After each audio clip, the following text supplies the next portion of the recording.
Welcome to Paddling Pool 303, folks. We are going to be getting into our first game real soon, but before that, really quick, hello, it is your girl, Zari, joined by the lovely, the amazing I still get that wrong, Sigdokari, also known as Sig. Hello, everybody. Well, like Zari said, welcome back to Paddling Pool. We are kicking things off with an emoji or emoticon versus Finnish Hospital. Yes, we really do love it whenever it's really hard to say the names of teams. Oh, it's fantastic. We love that. But we're kicking things off on Mahi Mahi Resort Splat Zones. Now, a few of these players, I know you and I are both a little bit familiar with a couple of them. You know, I'm looking at the emoticons roster, and I'm seeing Jay, Rosa, Bounce, and Koji. I know a few of them just by running into them. Do you know anybody on Finnish Hospital by chance? Yeah, I think I definitely know of Akira. Akira's a UK brush player that will cause chaos. I think I've heard of Golddeb. And we were talking about this earlier. This might be the illusion that you know. Unclear. There's like 4 of them.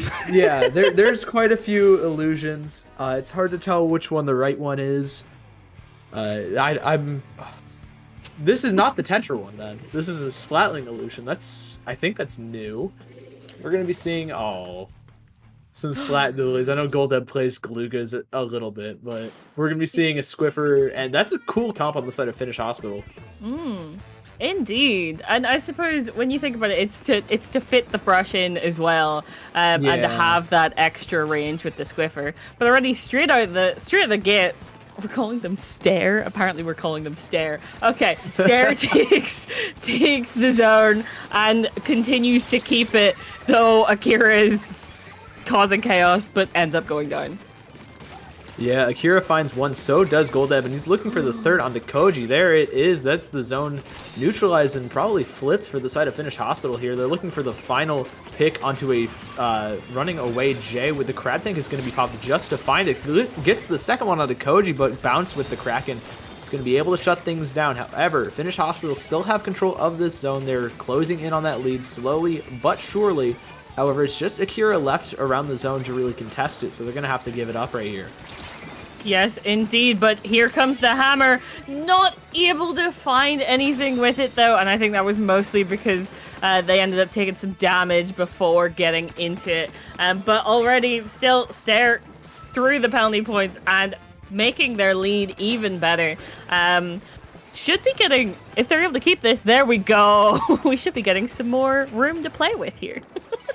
Yeah, and Finnish Hospital is going to be able to use that room immediately, try and pop that big bubbler, however, getting shut down right as soon as they pop it, and that's going to mean Stare holds strong in their control of the zone and of the entire middle of the map, really. Bounces moving forward, has the Kraken ready to go, just delaying specials, delaying this retake, and forcing everybody out of this main platform from Finnish Hospital here. It is looking quite difficult. This heavy edit is going to just barely stay alive with only 10 points left. They're going to need to retake now. The Kraken comes, or the hammer comes through. The Crab Tank does as well, but everything is not enough, and Stare kick off Paddling Pool with a win on map 1.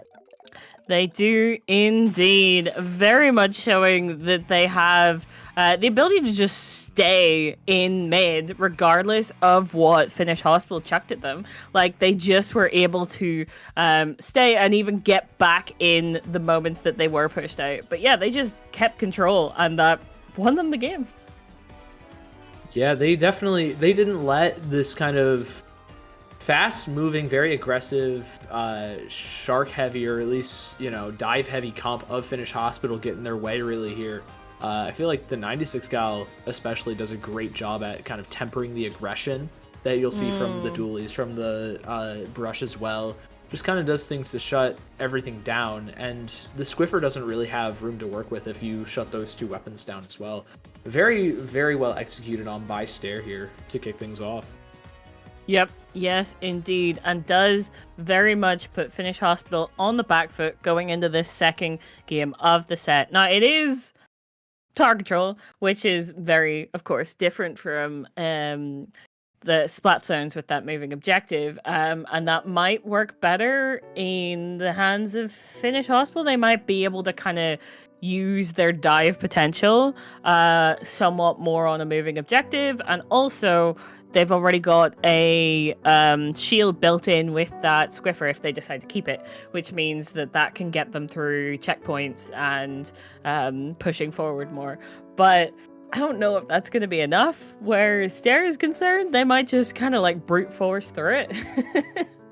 They definitely can, especially with the Kraken and the Trizuka at their hands. Those specials are very, very good at breaking holes open into any kind of defense and kind of forcing your way through. Finnish Hospital, though, do have a lot of tools, like you were touching on earlier. They have the big bubbler from that Squiffer, and the Crab Tank is also incredibly strong. And not to mention, the Brush, able to take a lot of space very quickly, especially around that bridge area on that top left side of the map around that first checkpoint, can be very important to just getting a solid hold going, maybe breaking that second check as well if you get a push all the way down there. Yep.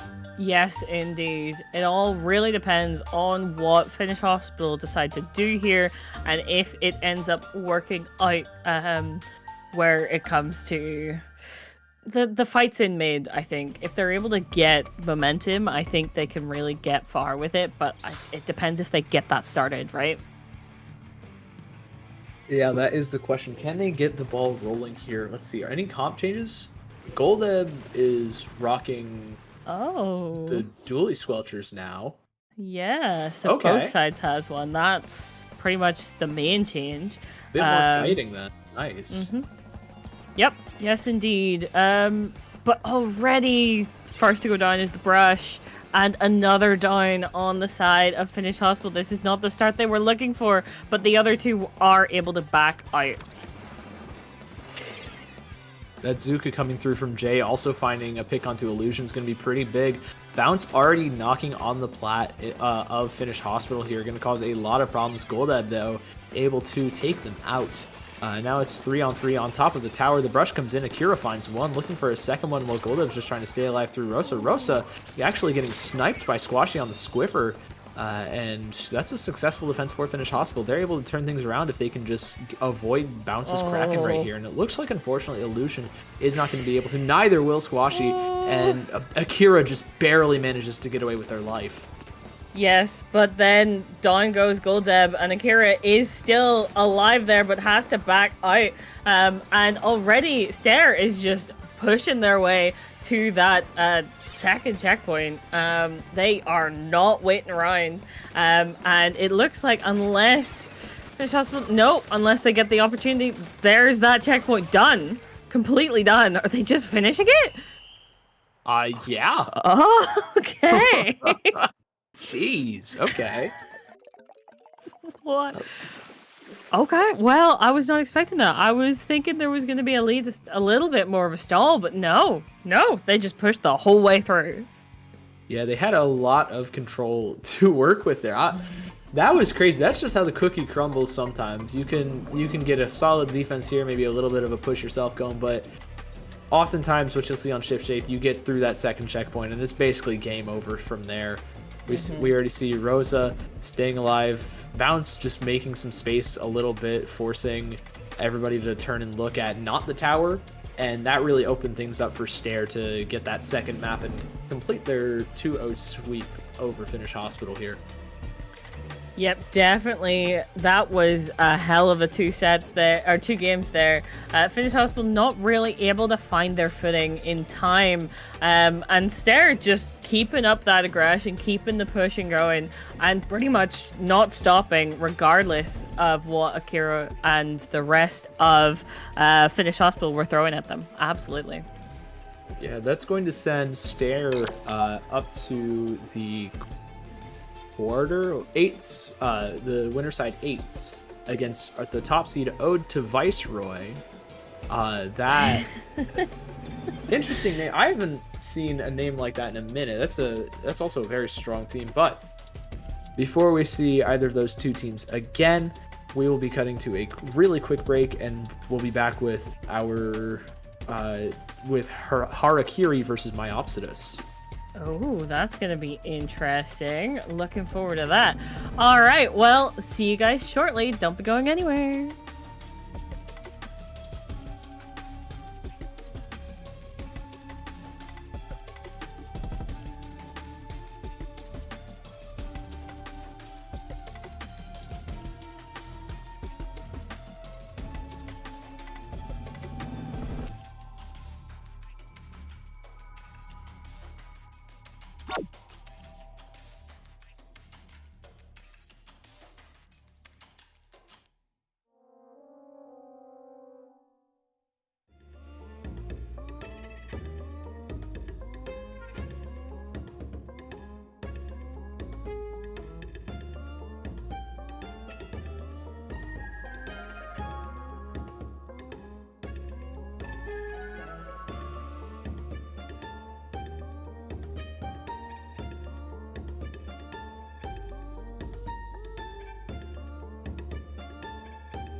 Hello, everybody. Welcome back to Paddling Pool 303. I'm Sigdakari. Joining me is Zari, and we've got for your second match of the day, Uprising versus XP 500. Yes, indeed. We've got everyone in the lobby looking forward to this.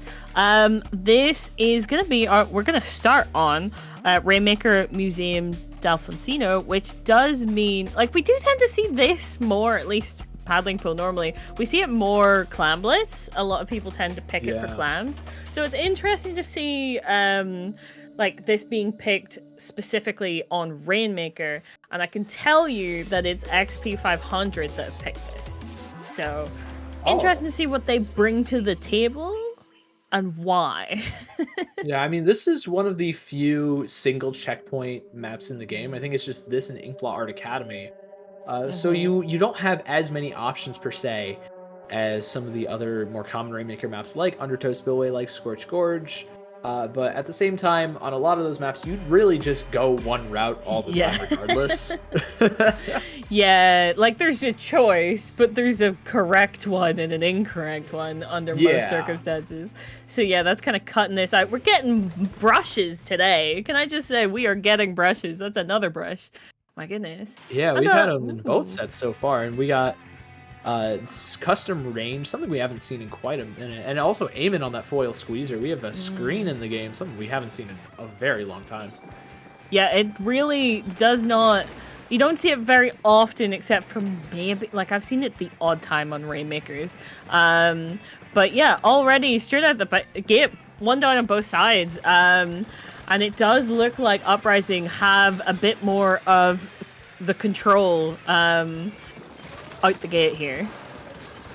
Yeah, they have the control, but they don't have the manpower. They're already down 2 players. However, Lidl does find a trade. It's just Glash versus Xena, the 2 shots, but Glash is already moving forwards onto this checkpoint, onto the platform. Lulu's quick to follow soon after, also able to take out the flanking shot of XP 500. Eamon is not going to be able to break that checkpoint. Just a lot of AoE cover fire coming out from XP 500, and the strikes as well are going to prevent them on the side of Uprising from getting that first checkpoint. Yes, those were very well placed strikes. They really did mean that they couldn't just push it straight.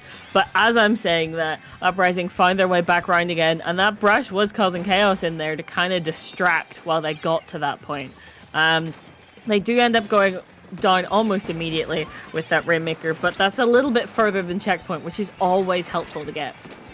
Yeah, that's just the extra points that can separate it from a win and a loss, and Eamon just goes for so many more, down to 36 points. That's a pretty comfortable lead for this early into the game. Minty finding some picks, though, forcing Uprising all the way back. This bucket is also moving forward, just trying to clear out the rest of the plat. It's just Eamon left, and little do they know, Eamon is providing some jumps and finds tricks right on that mid-drop.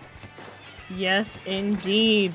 They are still pushing. It might be advantageous for them to get that Rainmaker out of there, but it does seem like they're finally able to clear out Uprising again. And maybe that Rainmaker can get down from there. And they might be able to actually get a push of their own. There we go. It's at least started, and here is the Kraken to defend it. Yep, the Kraken already creating so much space, but Math ends up dropping to Lidl there. The Kraken able to create a ton of space forwards, but not much safety to the sides from that heavy edit. And now Lidl's going to pick up the Rainmaker, gets immediately dropped by Minty, who finds 2, and that evens up the numbers just a little bit for XP 500 here. However, Glash finds a pick on the Xeno with the Zuka. The Zuka duel goes in favor of Uprising, and now Uprising are in full control of mid yet again here, Zari. Yes, indeed. They definitely have a very advantageous position here. They're able to kind of just set up, push again, and XP 500, this is, in essence, this is stalling, right? They don't need the push. They should keep pushing. But, yeah, they're definitely going to do that. But more time that the Rainmaker spends in Uprising hands, the less time XP 500 will get for their push or later pushes. So definitely a good idea on the side of Uprising. Yeah, there's no need to make any needlessly kind of risky pushes for that Rainmaker, especially when you already have a very comfortable lead with a checkpoint in between things, and that's exactly what Uprising just did. They also dropped off that Rainmaker in a very awkward spot to pick up for XP 500. They're just going to opt to let it reset, and Uprising is going to take advantage of that, take a lot of that middle of the map. Just try and play out a little bit of neutral. Already finding tricks on that right side. There's two players. Sharking, already running up to the plat is Lulu as well as two other members. Glash gets one Zuka shot but drops. That's three members down on the side of XP 500 thanks to Eamon and Lulu. And now Lidl is just running this Rainmaker forwards, trying to score as many points as possible. This is when you can go for things when you have big wide openings that make it safe, and Uprising execute perfectly. They have a massive 30-point lead with just a minute remaining here. Yes, indeed. And still they have maybe not the biggest presence, but quite a presence on that plat. And of course, most of mid in their favor. This just, yet again, they do not need to push this Rainmaker. They can keep kind of just pushing XP 500 further and further into their base, and they're not going to get a chance to do anything about it. So it really does depend if they have the opportunity to get to that Rainmaker. I find it unlikely. Oh, never mind! With Xena's Zuka shot, there's a really good opportunity. Lidl has to just stay alive on this Rainmaker, providing a few extra jumps. Uprising, they have the time, but can they? But they get picked off! Oh! Wait a minute, Minty's already in the backline, already chipping people out. Trix and Minty are going for the pop here. Math is going to pick it up, and now they've been given a lifeline. The bucket finds another pick on that checkpoint. Xena's moving forward. The strikes are coming through as well. And now everything is just turning up XP 500's way. They find another pick to go along with it. That's your squeezer and your mid-range gone for the most part. The Kraken comes through to get a fast pop. And XP 500, they can make things happen here. We can see that brush coming behind them. Do they know about it? I don't think they know. No, they don't. Oh my goodness. But what an attempted comeback. I was not expecting that. Wow, wait to seize an opportunity from XP 500. It didn't quite work out, but you know, being able to get from, you know, in possibly the worst spot in the game where you could be, where the other team has control of your plat, the Rainmaker and man advantage on you, to knocking on the door of lead here.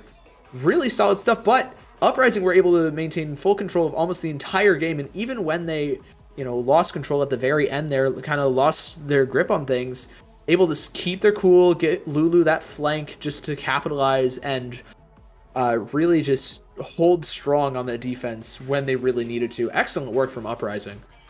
Yes, indeed. We also got some very nice shots coming out specifically from these Zukas here, like that being the one that started the cascade towards them being able to finally get a push, was really quite something. And also earlier in the match there was that Zuka v Zuka, which almost immediately ended because one of them, one side immediately was able to get their first shot in the right place. But this does mean, coming into our second game of this set, that Uprising are poised at match point. They just need to get their spot zones and then they continue on. So XP 500, ooh, they've got Barnacle and Dime.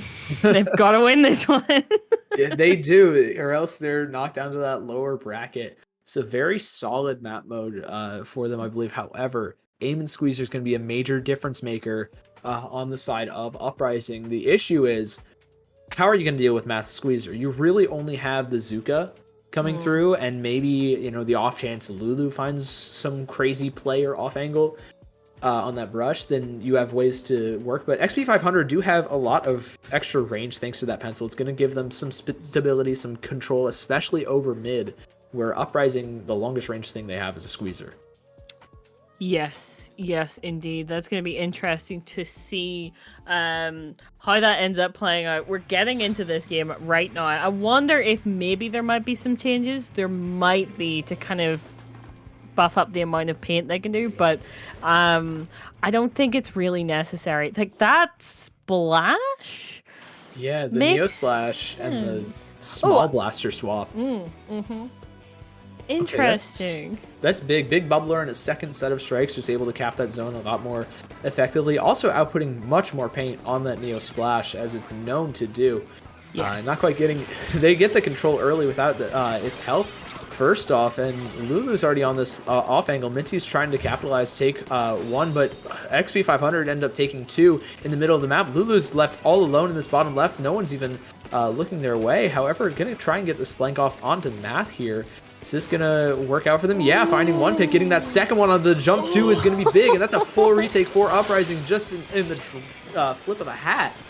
Yes, and very much telling that you cannot ignore the flanker, because if you do that, they're just gonna waltz right into your backline. So definitely you have to be careful of that. And this has led Uprising to immediately get lead, and they have just lost 3 players.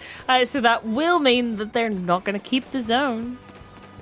Yeah, not for very long. XP 500 are moving forward. Minty with that big bubble are able to take a lot of snipe already, and getting a pick onto Lidl too. That's the cooler down on the side of Uprising. However, they do have Lulu in that pit area, and Glash has a Trizuka to possibly work with here to provide some cover fire.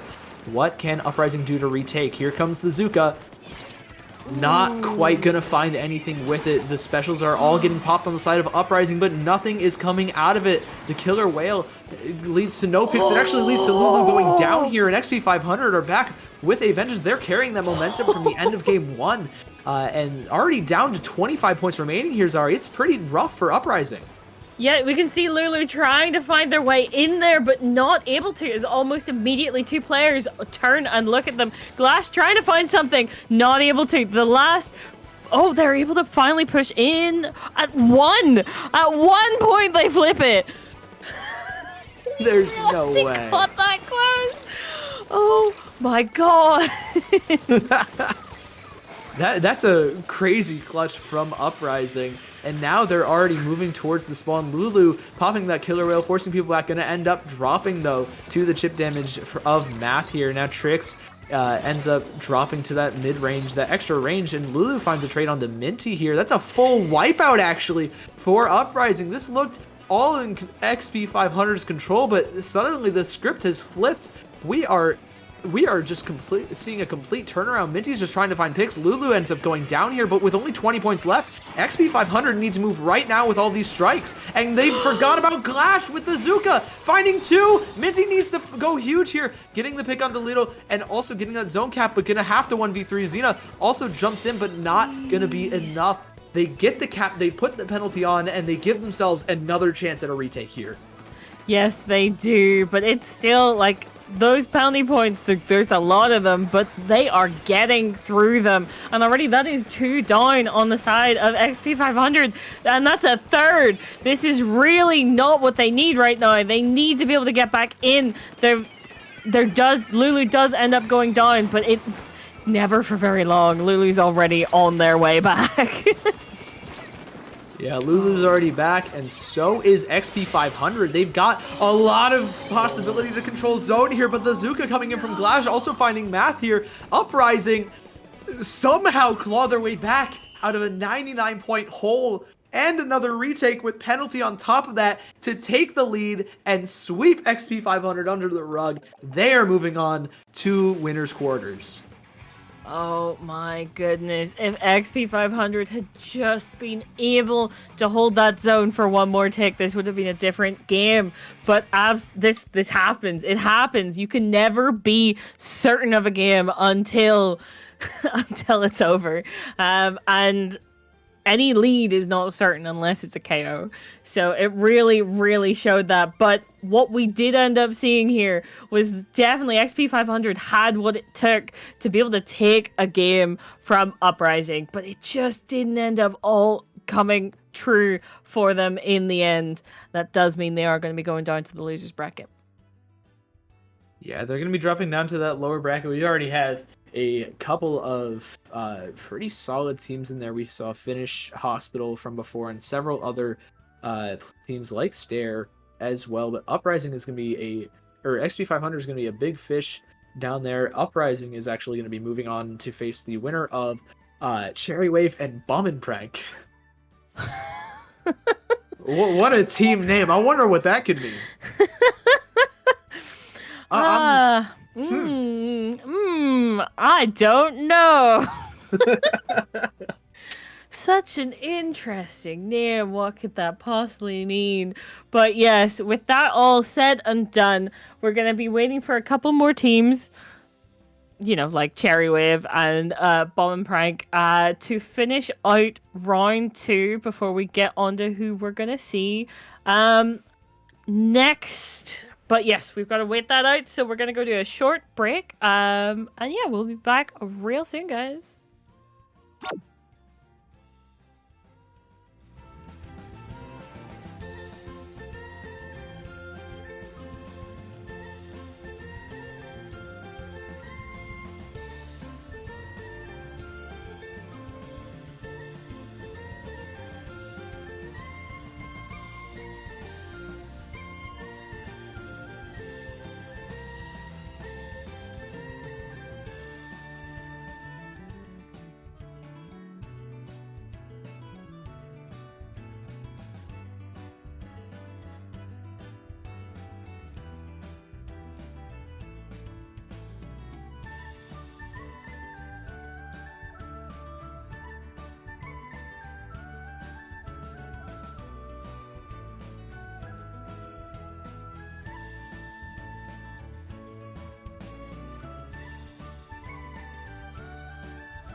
You can call me Miku. Blue hair, blue tie, hiding in your Wi-Fi. Open secrets, anyone can find me.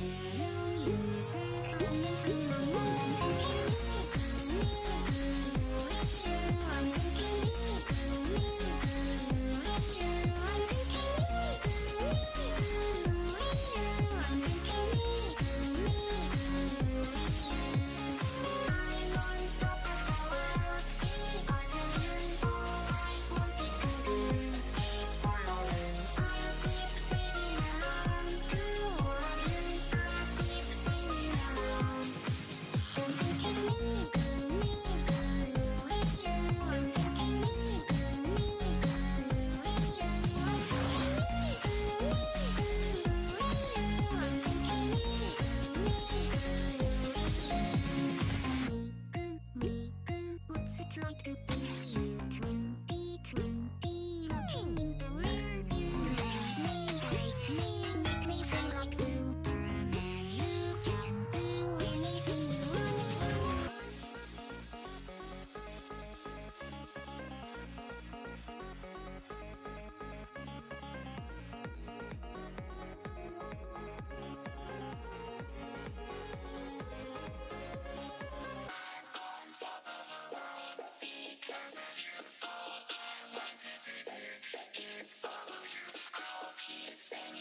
Welcome back, everyone.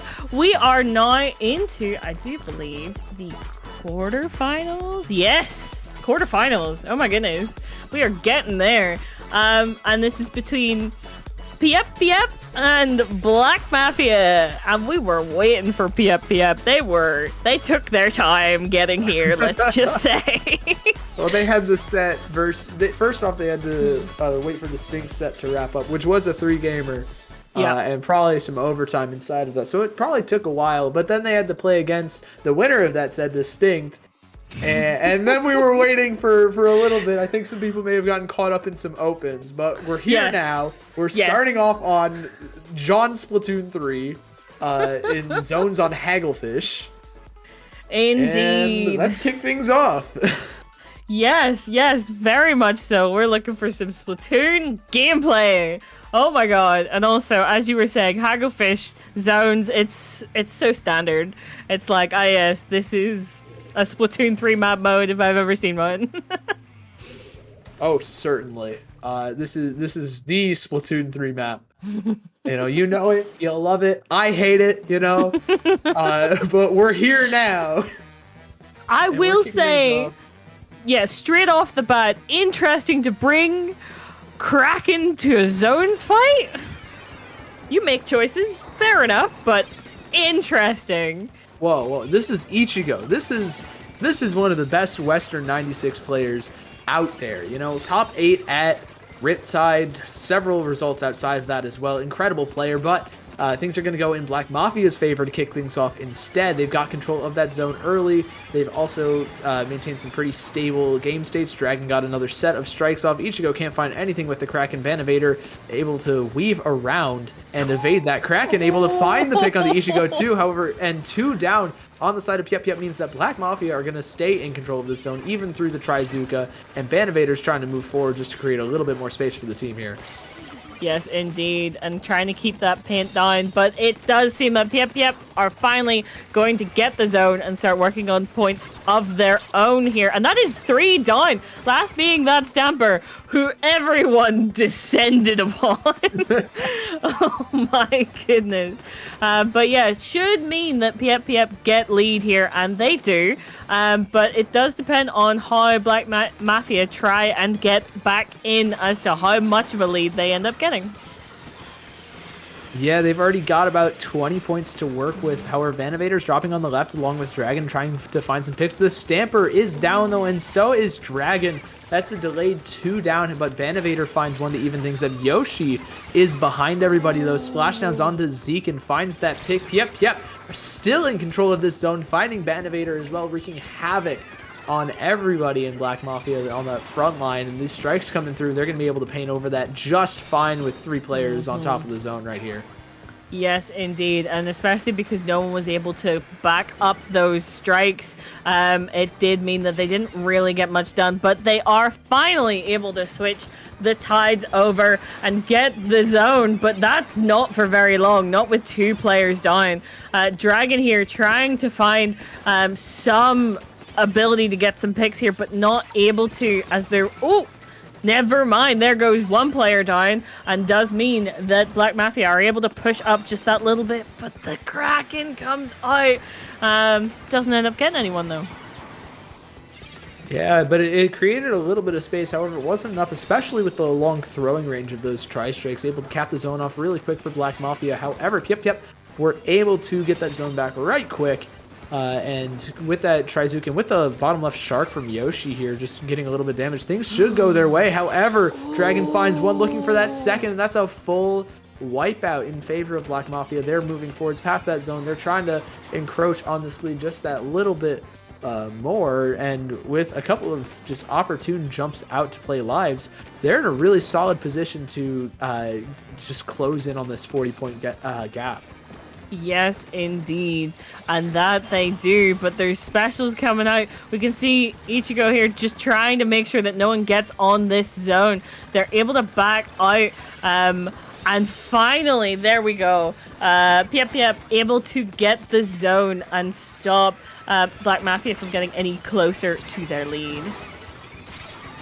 Oh, but Black Mafia do find 2 picks. That's Zeke on that Stamper finding 2, and the rest of the team finds the rest of Piep, and Black Mafia back in control. They only have 30 penalty points and then 15 or so zone points to kind of get through here, and with Epic just poking out this top right, making life difficult for this blaster if they do decide to drop, and Zeke with the Zipcaster just diving in, finding 2.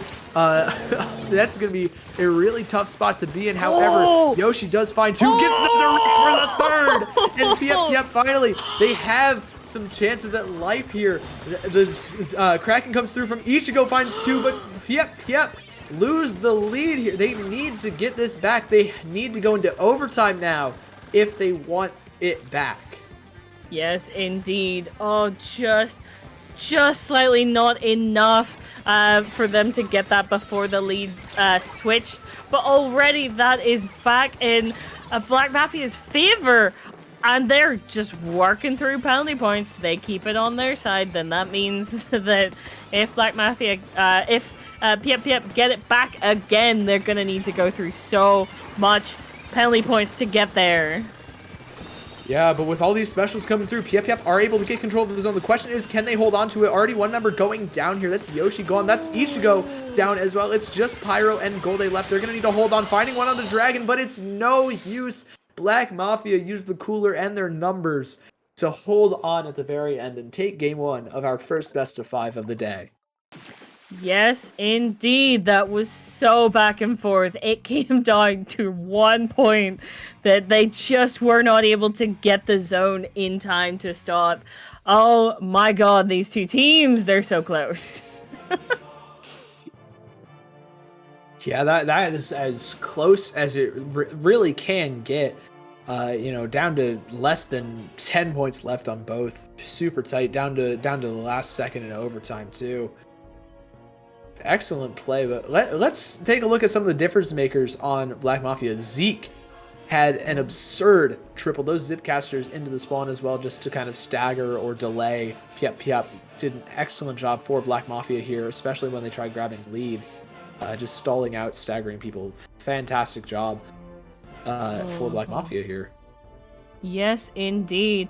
Piep also still able to keep up that aggression. It just, right at the end, wasn't enough to keep them alive and keep the zone painted. Though they definitely did get that, like, they were able to get the lead and hold it for most of that game. That push to 5 was quite incredible, but that's what happens with splat zones. Yet again, if you don't get a knockout, it's never guaranteed. And definitely Black Mafia was showing that in that match today. So it does mean going into this second game of the set, we are going to a Rainmaker on Scorch Gorge, which I'd be interested to see if we continue to get the blaster, the splashdown one. Oh, that is a great question. It's really adept at taking space. However, that big bubbler creates a lot of safety, makes a lot of easier points of contention for the team with it. And especially on Rainmaker and Scorch Gorge, when you get to that later stage of the game where you're really scoring, just running through the trench, that big bubbler can make it much easier for your team to just get through it. Yes, indeed. It'll be interesting even if they don't decide to keep a blaster at all. But they are looking like they're going to have one. There we go. Okay, very interesting. Similar comps to what we were seeing. Not too much change, but there are Tetras now.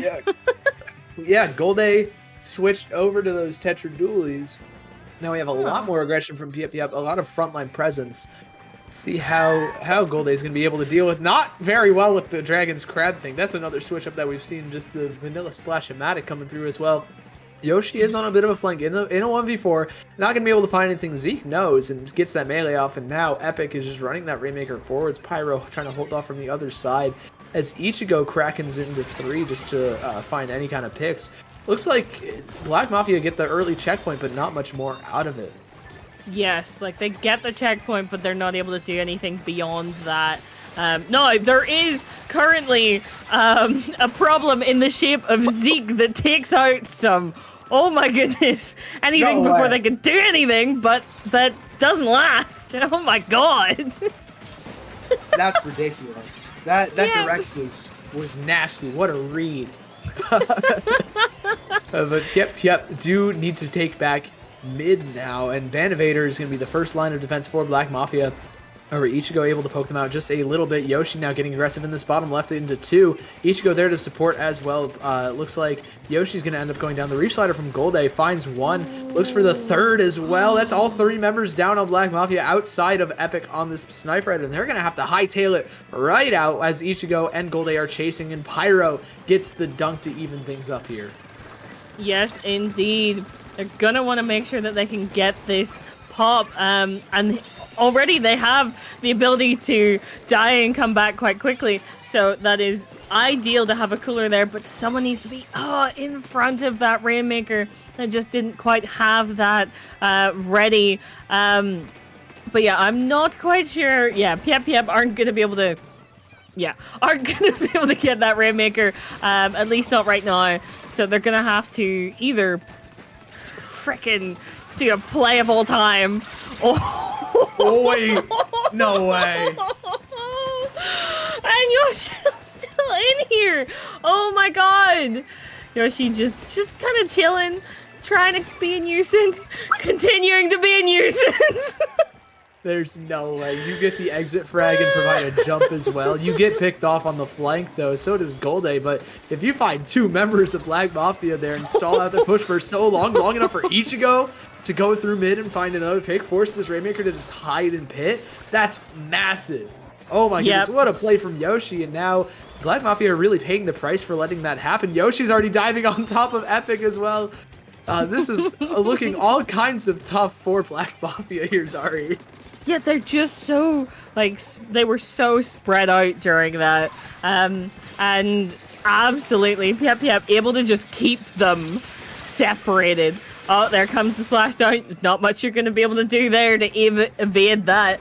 But yeah, there we go. Piep on the aggression again, but they don't see Dragon! Oh! Oh, what a play. It just keeps happening on this map. Just random triples, sharks, everything in between. And now Black Mafia have control. Dragon's already crab tanking up onto the checkpoint, finding Pyro, looking for Yoshi as well, just trying to hide away behind this pole in safety. But Black Mafia have a lot of space to work with now. The splash wall is going to help them out. They get the lead from it, just barely. And now, Piep, with only a minute left, you've stalled for long enough, but now you have to take that lead back. 1 pick is going to be a great start, but with Zeke's Zipcaster, it's going to cause several problems here, especially by forcing Golde to drop into the waiting arms of the rest of the Black Mafia members. Pyro's going to have to be here to support, but the burst bombs are flying in, and with 50 seconds left, this is just a difficult spot to be in when you're getting pinched by 2 other members of Black Mafia.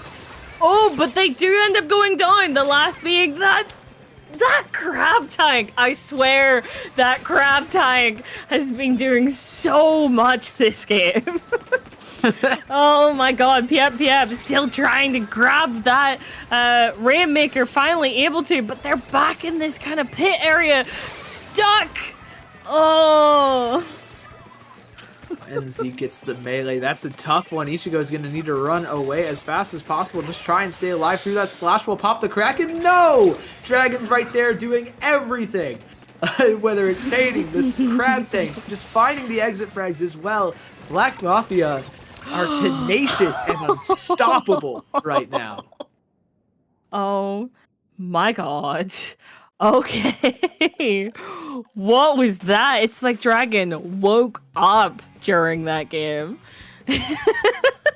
I would not be surprised if you were to tell me that Dragon was one of those like only plays splash for the crab back at the very start of this game. If he was one of those people who had done that for like months straight, I would not be surprised. That player knew what they were doing with that weapon so incredibly well. Oh, no, for sure. They had an excellent game here. Fantastic. This flank from Yoshi. Absolutely heinous. They got away with that. That was hysterical. I'll absolutely love to see it, but it just wasn't enough. in the face of Black Mafia. Dragon finding Yoshi there, looking for that on the Ichigo too was tough. Just putting Ichigo in between a rock and a hard place. Gonna have to back up into the spawn up, far away, or try and take the 1v2. Just very tough spots to be in. And Black Mafia were doing a great job at forcing those hard decisions to be made by Piep here. Yes, indeed.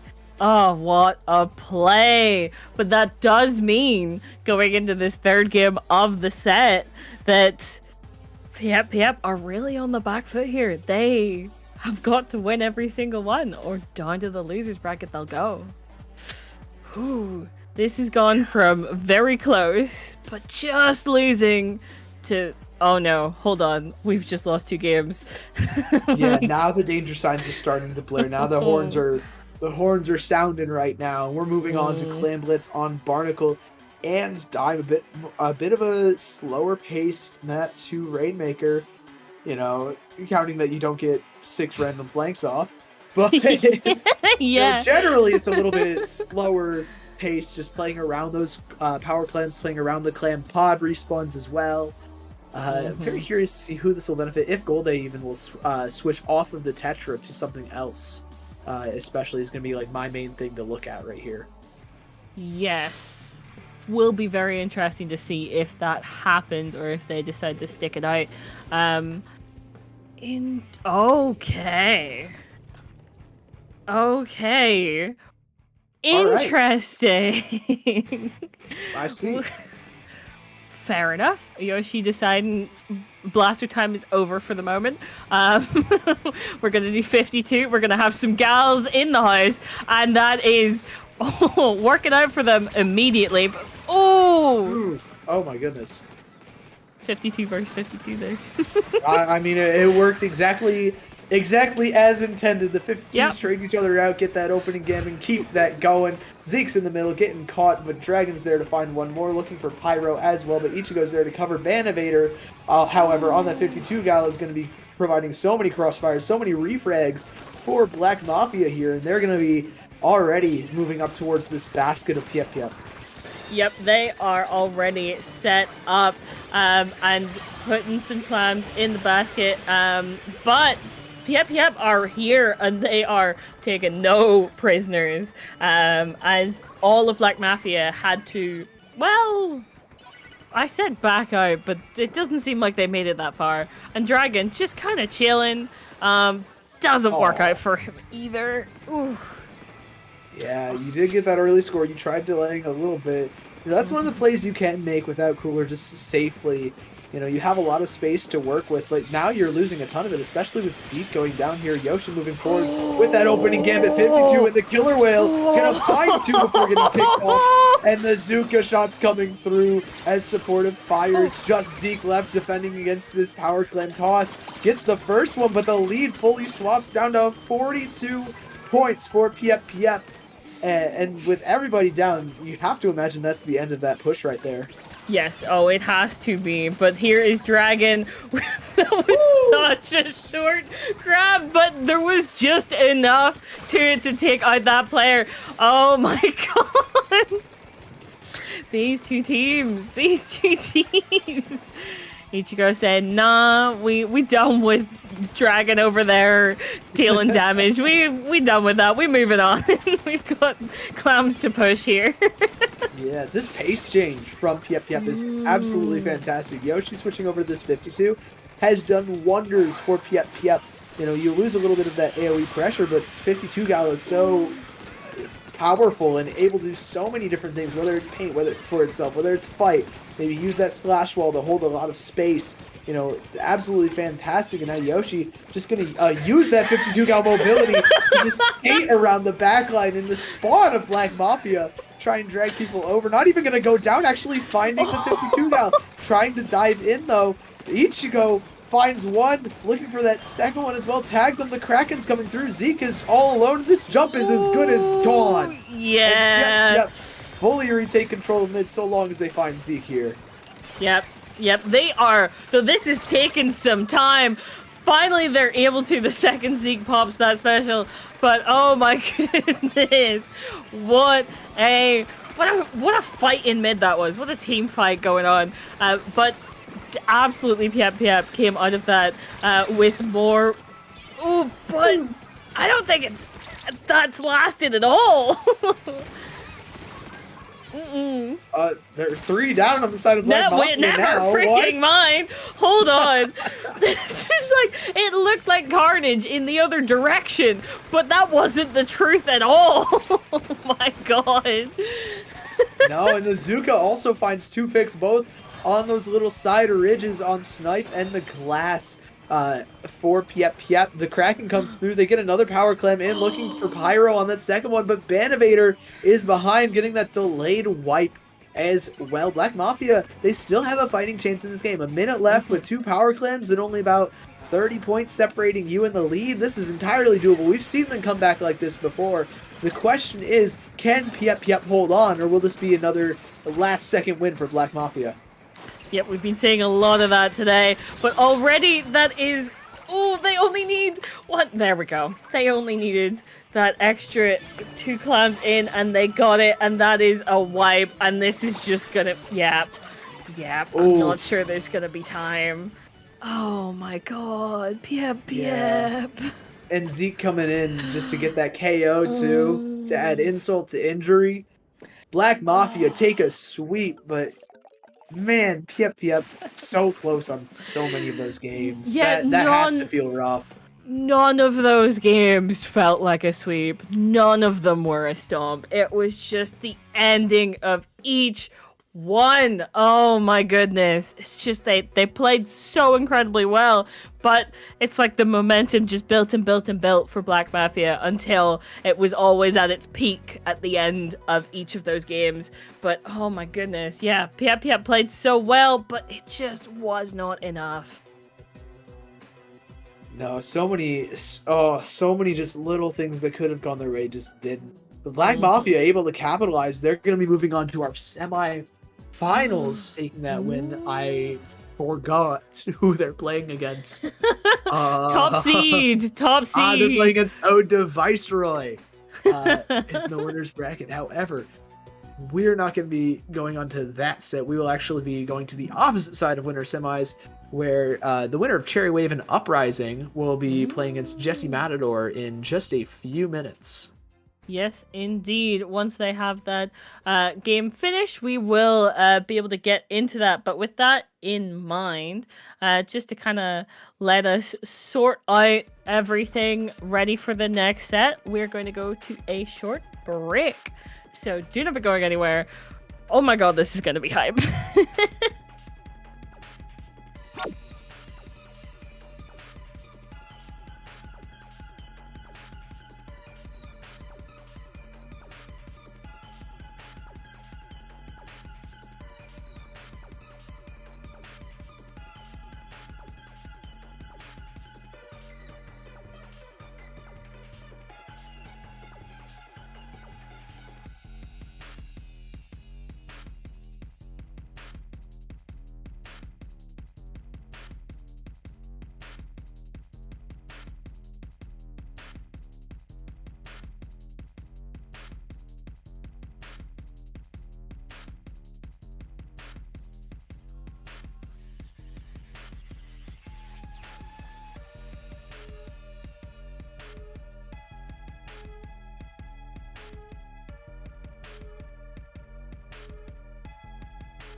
Hello, everybody. Welcome back to Paddling Pool 303. I'm Sig Dakari. Joining me is Zari, and we have our winner side semifinals set for y'all. It is Cherry Wave versus Jesse Matador. Zari, we've seen Cherry Wave around a little bit. What can we kind of expect from them here? Well, seeing as they won last week, you can expect some chaos. That's to be sure. These players, sometimes you might underestimate them because they sometimes pick some kind of a little bit like it's mostly meta, but there's some kind of fringe picks. But you could never underestimate them. Don't do it. It'll be your downfall. Yeah, can never count them short. And I see some real menaces on this team. I know Zunix, if I remember, this Decav generally known sword player, incredibly. Yes, it was the double. It was the double bubble. That's what they did. Yeah. It was the double bubble. I was like, what was it? What was the thing that was insane? It was the double bubble. You will be hard pressed to win a Splat Zones off this team. Now, I will say that Jesse Matador do have it in their favor a little bit. If they can 3-0 this team, then they'll be doing fine. But if this goes to a game 4, then it'll go to a game 5 unless, Cherry Waves will win off of it. So just... yeah, important to note, this team and Splat Zones, oh god. You ain't seeing that zone. Oh no, you're getting locked out of it by the bubblers. But also, Jesse Matador has a fantastic team as well. Alvo from ASC Tenchi, you got Mickey and Silver, and Kit Kat as well. I think that's Kit Kat, right? Yeah, the pen player. Very strong team. They can definitely do some damage as they have already. And Mickey is on Tetras. I haven't seen Mickey play Tetris. I've seen Mickey play Neo Luna Blaster, but not Tetris before. That is an interesting pick. I was not expecting that at all. Also, there's that double bubble we were just talking about. Yep. Cherry Wave are ready. But yeah, that is very interesting because it didn't do them very much good. Holy frick. Yeah, it's hard to hold the space when you're playing into Tetra that can just roll in and Stamper that can also just swing at you or break the bubble instantly. This is Jesse Matador have a very solid comp for just dealing with bubble in whatever way they choose, and it's worked out so far for them, already getting down to 60 points. Alvo has some more clams to score, down to 50 now, but Pelly able to shut them down there, and the power clam is up on in the hands of Kit Kat. So they do have an extra power clam just to hold on to for posterity's sake, I guess. Mm-hmm. Yeah, just to be like, guess what? We can push in at any time. Yeah, just to give that threat a little bit, Indeed. But already that is one down on both teams. And it does look like Jesse Matador, they definitely have more... Oh my god. More just ability to stay in mid. But as I say that, hello, okay, didn't realize that there was that decav in the backline, but it doesn't end up mattering that much. Yeah, Jesse Matador able to get a couple more points on the board here, down to 43. Kit Kat gonna have to back off yet again. The jump in from Mickey is not safe, but you're Tetra. Who cares about being safe? Have some fun, farm some clips, Alva does end up going down, dropping that power climb is going to be pretty tough. Now Cherry Wave have that special advantage because they have that held, but Kit Kat's going to even that up just right now. With a couple of extra picks, Jesse Matador maintains some solid control of mid here. Indeed they do, and yeah, they just continue to hold down space and pretty much make it so that Cherry Wave can't really push up, at least not yet. They had to use that special to stay alive, and now finally, there we go, here's the push that they needed to happen, but there's a trade going on, which does mean that Cherry Wave doesn't have as many players as they probably would have liked for this push.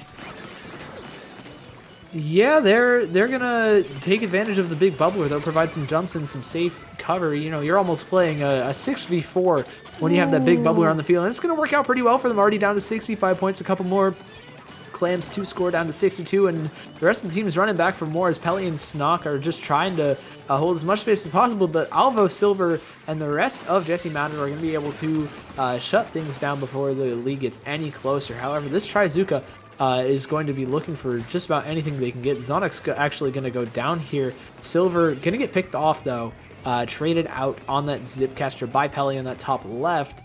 And now we're reaching a bit of a stalemate unless Mickey finds some big plays with Reef Slider. Yes, there was. They were able to get some one kill out of that, but that is 3 players down.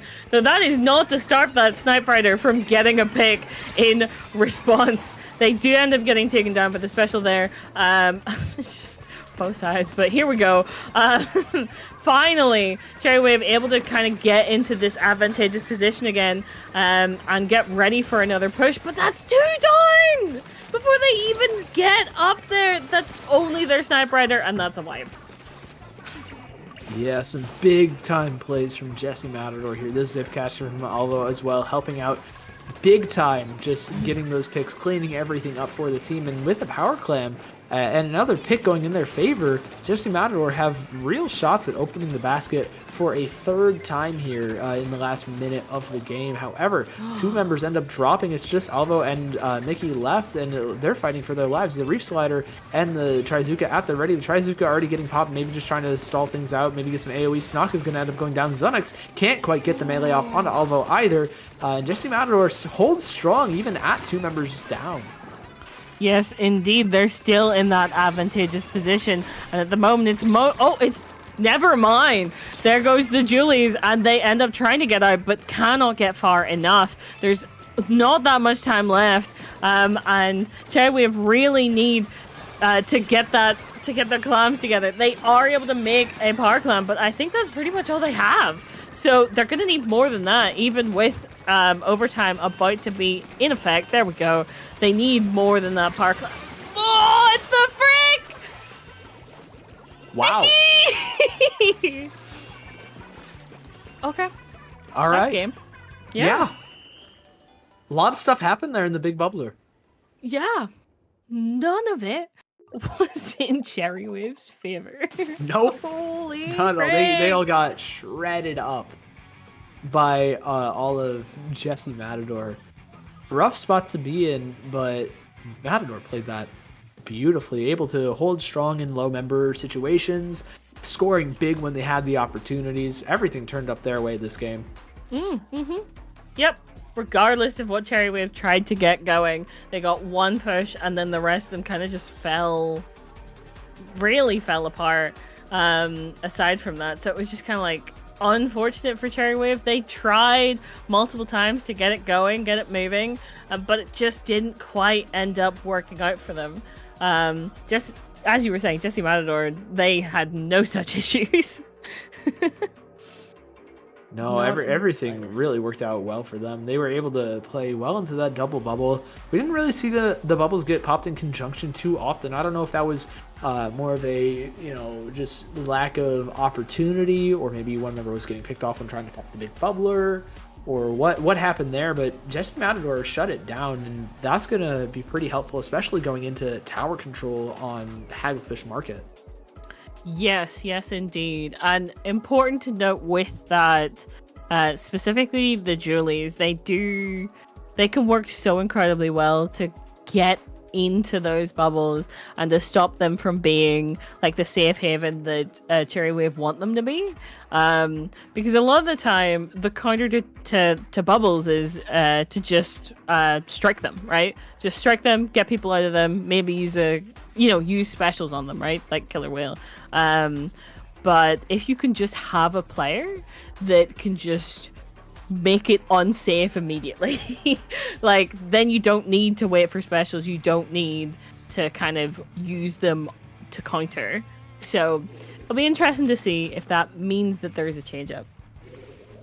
Yeah, it looks like there's no change up on the side of Jesse Matador, but Pelly's going to be swapping over to the bucket, I believe, or was that Snock to the shot? One of the two swapped. Yeah. I think it was the shot that they brought in, because I do believe they already had a bucket. Oh, you're right. Pelly did have buckets. So Snock swapped from Zimmy to shot. And we'll see how that helps them out a little bit. The Zuka able to get a few more picks for them. Pelly already fighting Alvo on the bottom right. And Zonix here holding mid, just rotating to help Pelly against the 3 members of Jesse Matador, trading out 1. It's going to be pretty big, but the Sniper Rider goes down from Jesse Matador. Cherry Wave have a big bubbler on the tower as well, and Zonix finds another pick. This is turning up pretty well for Cherry Wave so far, but Snock ends up going down. That's a lot of the support from the tower gone. The jumps are getting caught constantly. It's just this Sniper Rider left, able to get the tap shots onto Alvo, but not quite find the second Mickey on those Tetras, and Jesse Matador have taken the lead and really spun things around for them here, Zari. Yep, yes, indeed. Very much the difference in that play there is that Jesse Matador got all of Cherry Wave away from that tower, while Cherry Wave only got some of Jesse Matador, and then we're not able to kind of get the rest of them out of there. But yeah, and Jesse Matador is still keeping up this aggression, but as I say that, the tables turn and they are pushed way back. Yeah, but Mickey's here is on this left side flank, just trying to draw attention, able to draw 3 eyes over, but not quite enough to prevent the rest of the team from getting picked. There's Silver going down here. Alvo and KitKat are going to need to stay alive for the rest of the team just to stabilize for them. The big bubbler caught by Cherry Wave on that tower yet again. The cooler coming up. There's nobody really in the position to take advantage of it. Everybody's already moving forward, so it looks like Mickey's diving 1, diving 2, gets the second. How? What? That was absurd! Excuse me? What just happened? Oh my god. It looked so incredibly in Cherry Wave's favor. They were set up. Jesse Matador were only coming out of their spawn, but almost immediately, it took no time at all for that to turn around. You can see Zunix trying to get picks here, able to help get another one, and that's a wipeout in the other direction, meaning that Jesse Matador have not made it to that second checkpoint. They've got through the first one, but not making it to the second checkpoint. That normally, that in-between bit does not tend to like be the point where it stops. So I would say that's a great lead at the moment. Yeah, you just need to break the checkpoint, and then you can take that lead immediately here. Mickey looking to break that big bubbler with the reslide. You slid so far. I'm shocked. And Silver finds a crazy flick on the Pelly too. The Zipcaster popped immediately, hunting for Snock. Not able to jump out though, just in time. Jesse Matador are looking to extend their lead, maybe make it a little bit safer, maybe take that second checkpoint. They have the space to do so. A lot of paint on the ground and a lot of chip coming through. The question is just how are they going to do it? Yes, indeed. How are they going to do it? Because they're going to be stuck at this checkpoint unless Cherry Wave aren't able to stop them. So it does look like they're... Oh, there's still Silver's got that Zipcaster again. Right up there in their faces, trying. Oh my goodness, they got through it. Yeah, they got that second check. They're already onto that third. Mickey drawing eyes, just stalling long enough to maybe get that third checkpoint. And Jesse Matador do so successfully, but Snock and Zonix are both rushing the tower. It's just Silver left to try and take it back for Jesse Matador as Mickey is trying to re-slide her in, but not quite finding anything. Both members of Jesse Matador end up going down. And Cherry Wave, they have a minute left. They have an opportunity here. The question is, can they capitalize? Zonix, the answer is so far yes, finding one, but going down to the bomb. Mickey in an excellent sharking spot here. I think they're going to opt to drop, but no, they go down to Pelly. This is turning up all Cherry Wave now. The question is, what is going to happen? You are close to Bubble. You are close to Strizuka, and now you're close to Strikes as well. You have specials. You have the resources to take it. The question is, will you? With the pick onto Silver, that's looking great to open things up. Yes, indeed. Oh my goodness, but the Zuka coming out here. There's only 2 alive. It's just C, actually.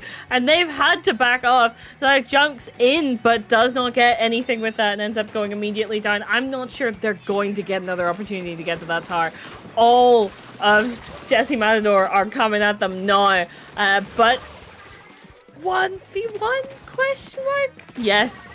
Yes, and C gets it. C can get on the tower and push it to overtime. there's a real opportunity here, but Mickey is already diving in. The quick respawn means that they're going to be back up just in time, and Silver with that Zip Caster just going to immediately shut things down for Jesse Matador there. They take a right quick overtime and send us to map 3 of Undertow.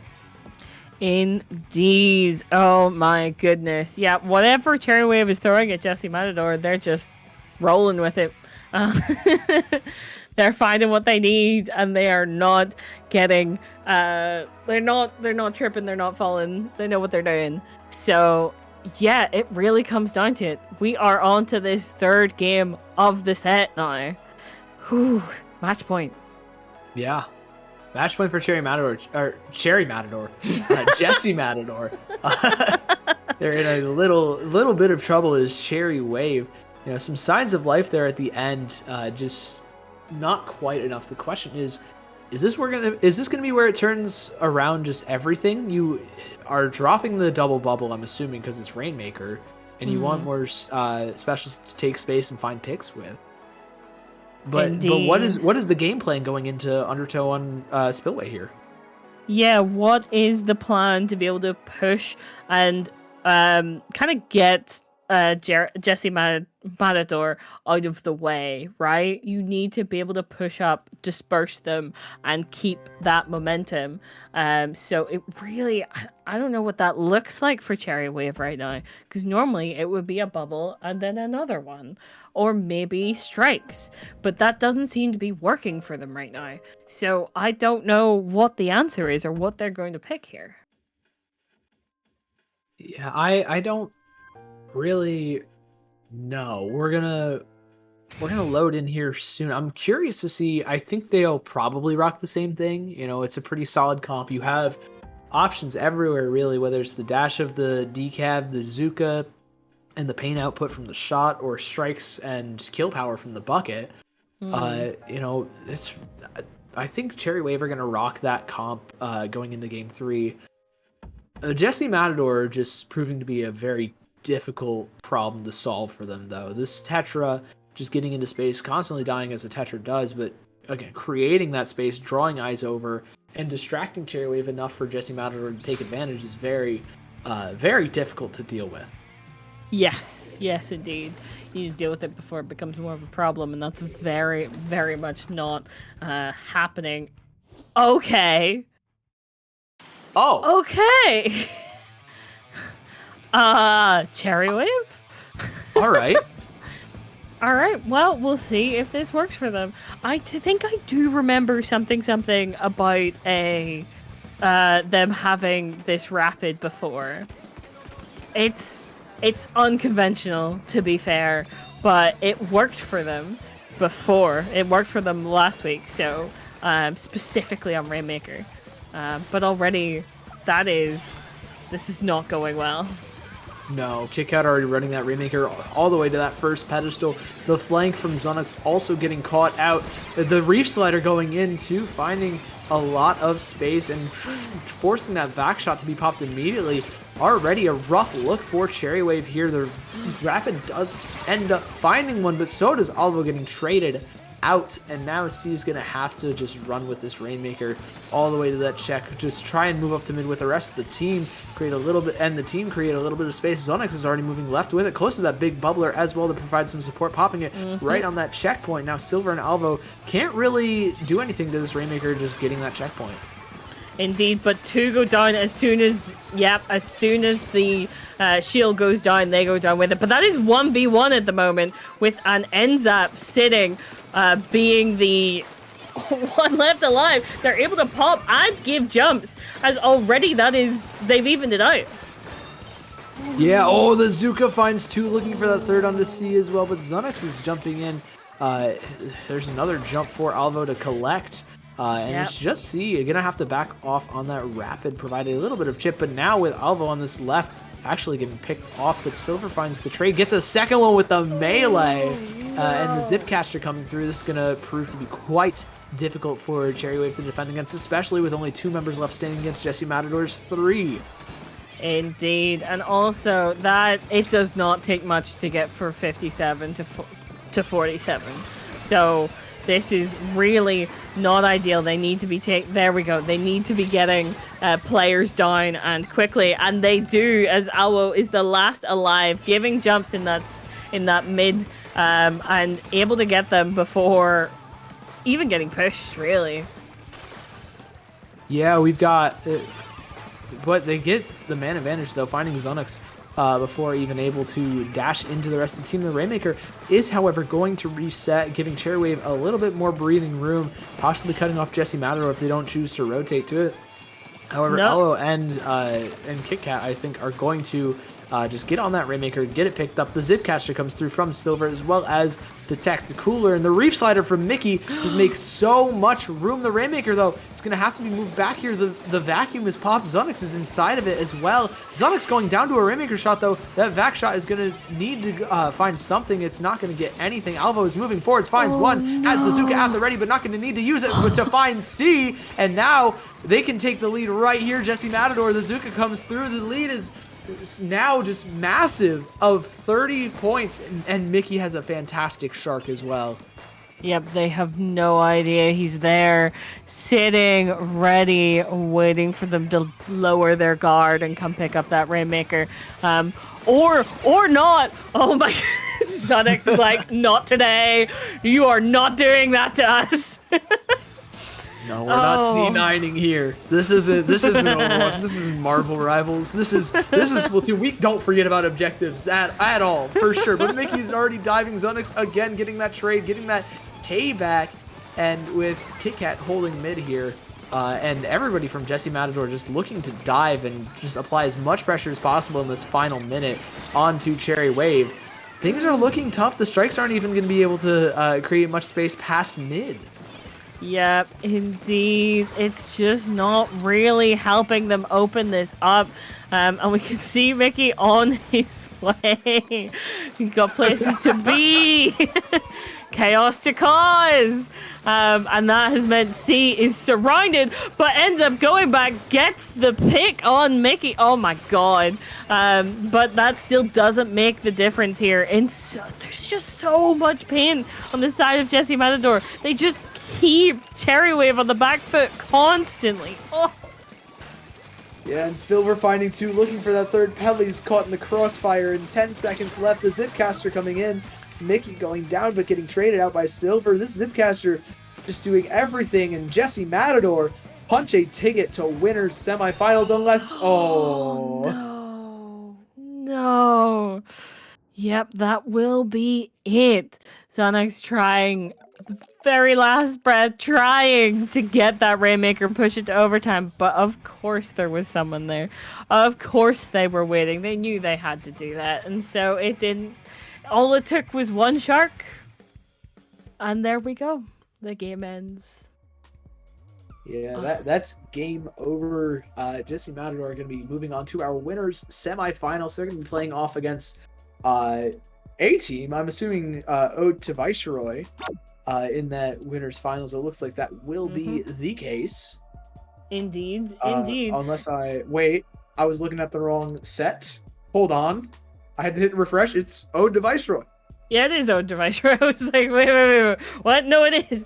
Yeah, so they are going to be playing against Ode to Viceroy in the finals here, which is going to be interesting. But it's not over for Cherry Wave. They can definitely still come back from this. They are going down into losers, but they can definitely fight their way out of that. So will be interesting to see if we see them later on down the line. They did play well, but just Jesse Matador were just ready for everything that they were trying to do. So, such a set we just saw, but Cherry Wave, they've got a lot to come back from. Yeah, and with that being said, I believe that will wrap up this first block of paddling pool, meaning we will switch out commentators just really quickly. Well, we're going to switch out a commentator for a commentator. We'll switch out one commentator. Indeed. So that being said, Zari, where can the lovely people find you? Well, you can find me on Blue Sky, Zarny, or on Twitter at SPL Zarny. and finally on Twitch at Saturday. So if you're at all interested in any of that, we do enjoy streaming a lot of games, not just Splatoon. Feel free to have a look. But yeah, thank you very much for having me. Normally I'd be like, oh, where can the good people find you? But your time is not over yet, Sig. Oh, we still got the rest of this journey to run through. Zari, thank you so much for coming on. It's been fantastic commentating with you again. Don't go anywhere. We'll be back with winners finals and with Pat after this quick break.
And welcome back to Paddling Ball 303. I am Pat here with Sig Dokari. Sig, how you doing tonight? It's doing pretty well so far. We've had a really good tourney. So far, now we're at our winners finals. We got Ode to Viceroy versus Jesse Matador here, Pat, and we're kicking things off on Clamblitz on Barnacle End Dime for the third time today. Oh, is it? Yeah. Well, you know what's going to be a first time today?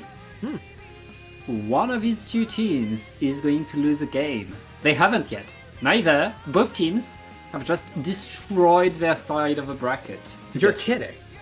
No, I'm not. Oh my goodness. They're just shredding. That's it. All right. That being said, one of these teams is gonna have to lose some games here, or else we're running into a bit of a problem, you know. Yeah.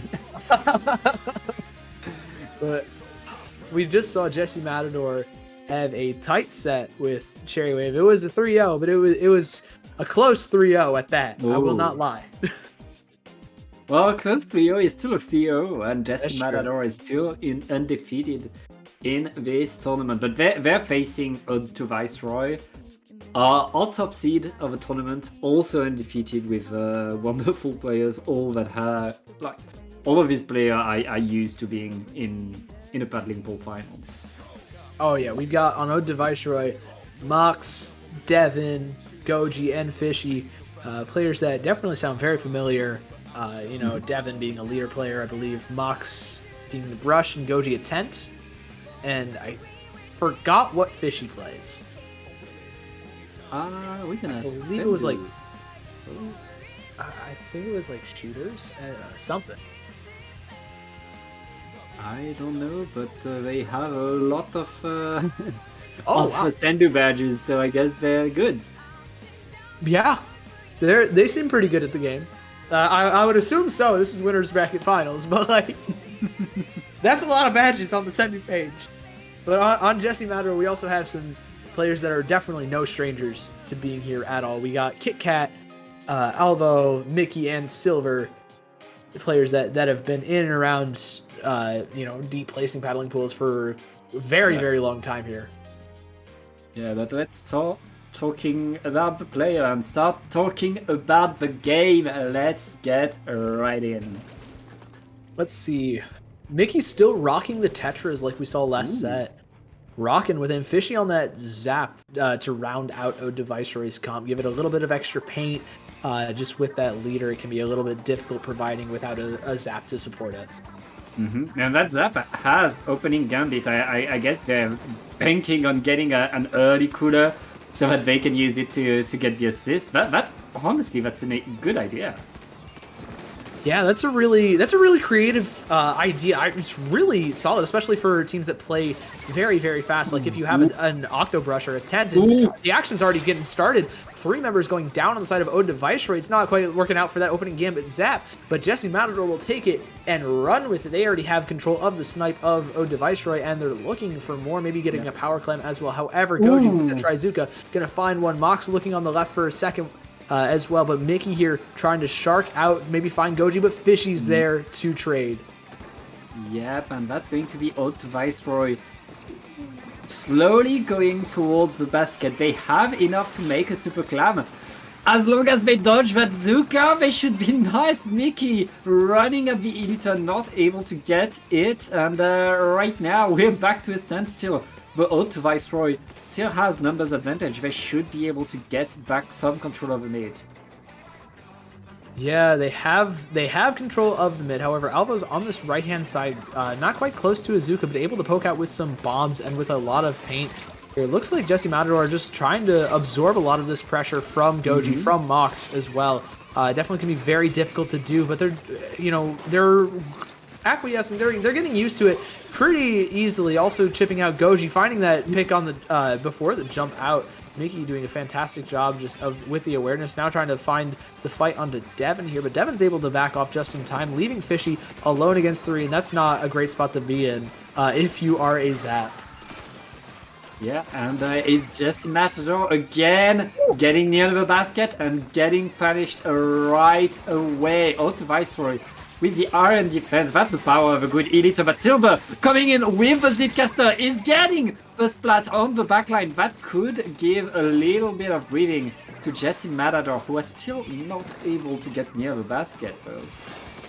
No, they have a power clam to work with, so once they get around that basket, they can score. But Ode to Viceroy's comp is so good at controlling a lot of space. That leader, massive threat bubble, that Tenebrella especially can just clear full sections of the map. And this Zip Caster is able to do so much damage. Finding one on the silver, looking for that second one onto the power clam. Not quite going to find it, but the rest of the team's able to capitalize on the diving Mickey and Alvo there. It's just Kit Kat left on this pencil, just trying to give some jumps over to the rest of Jesse Matador here.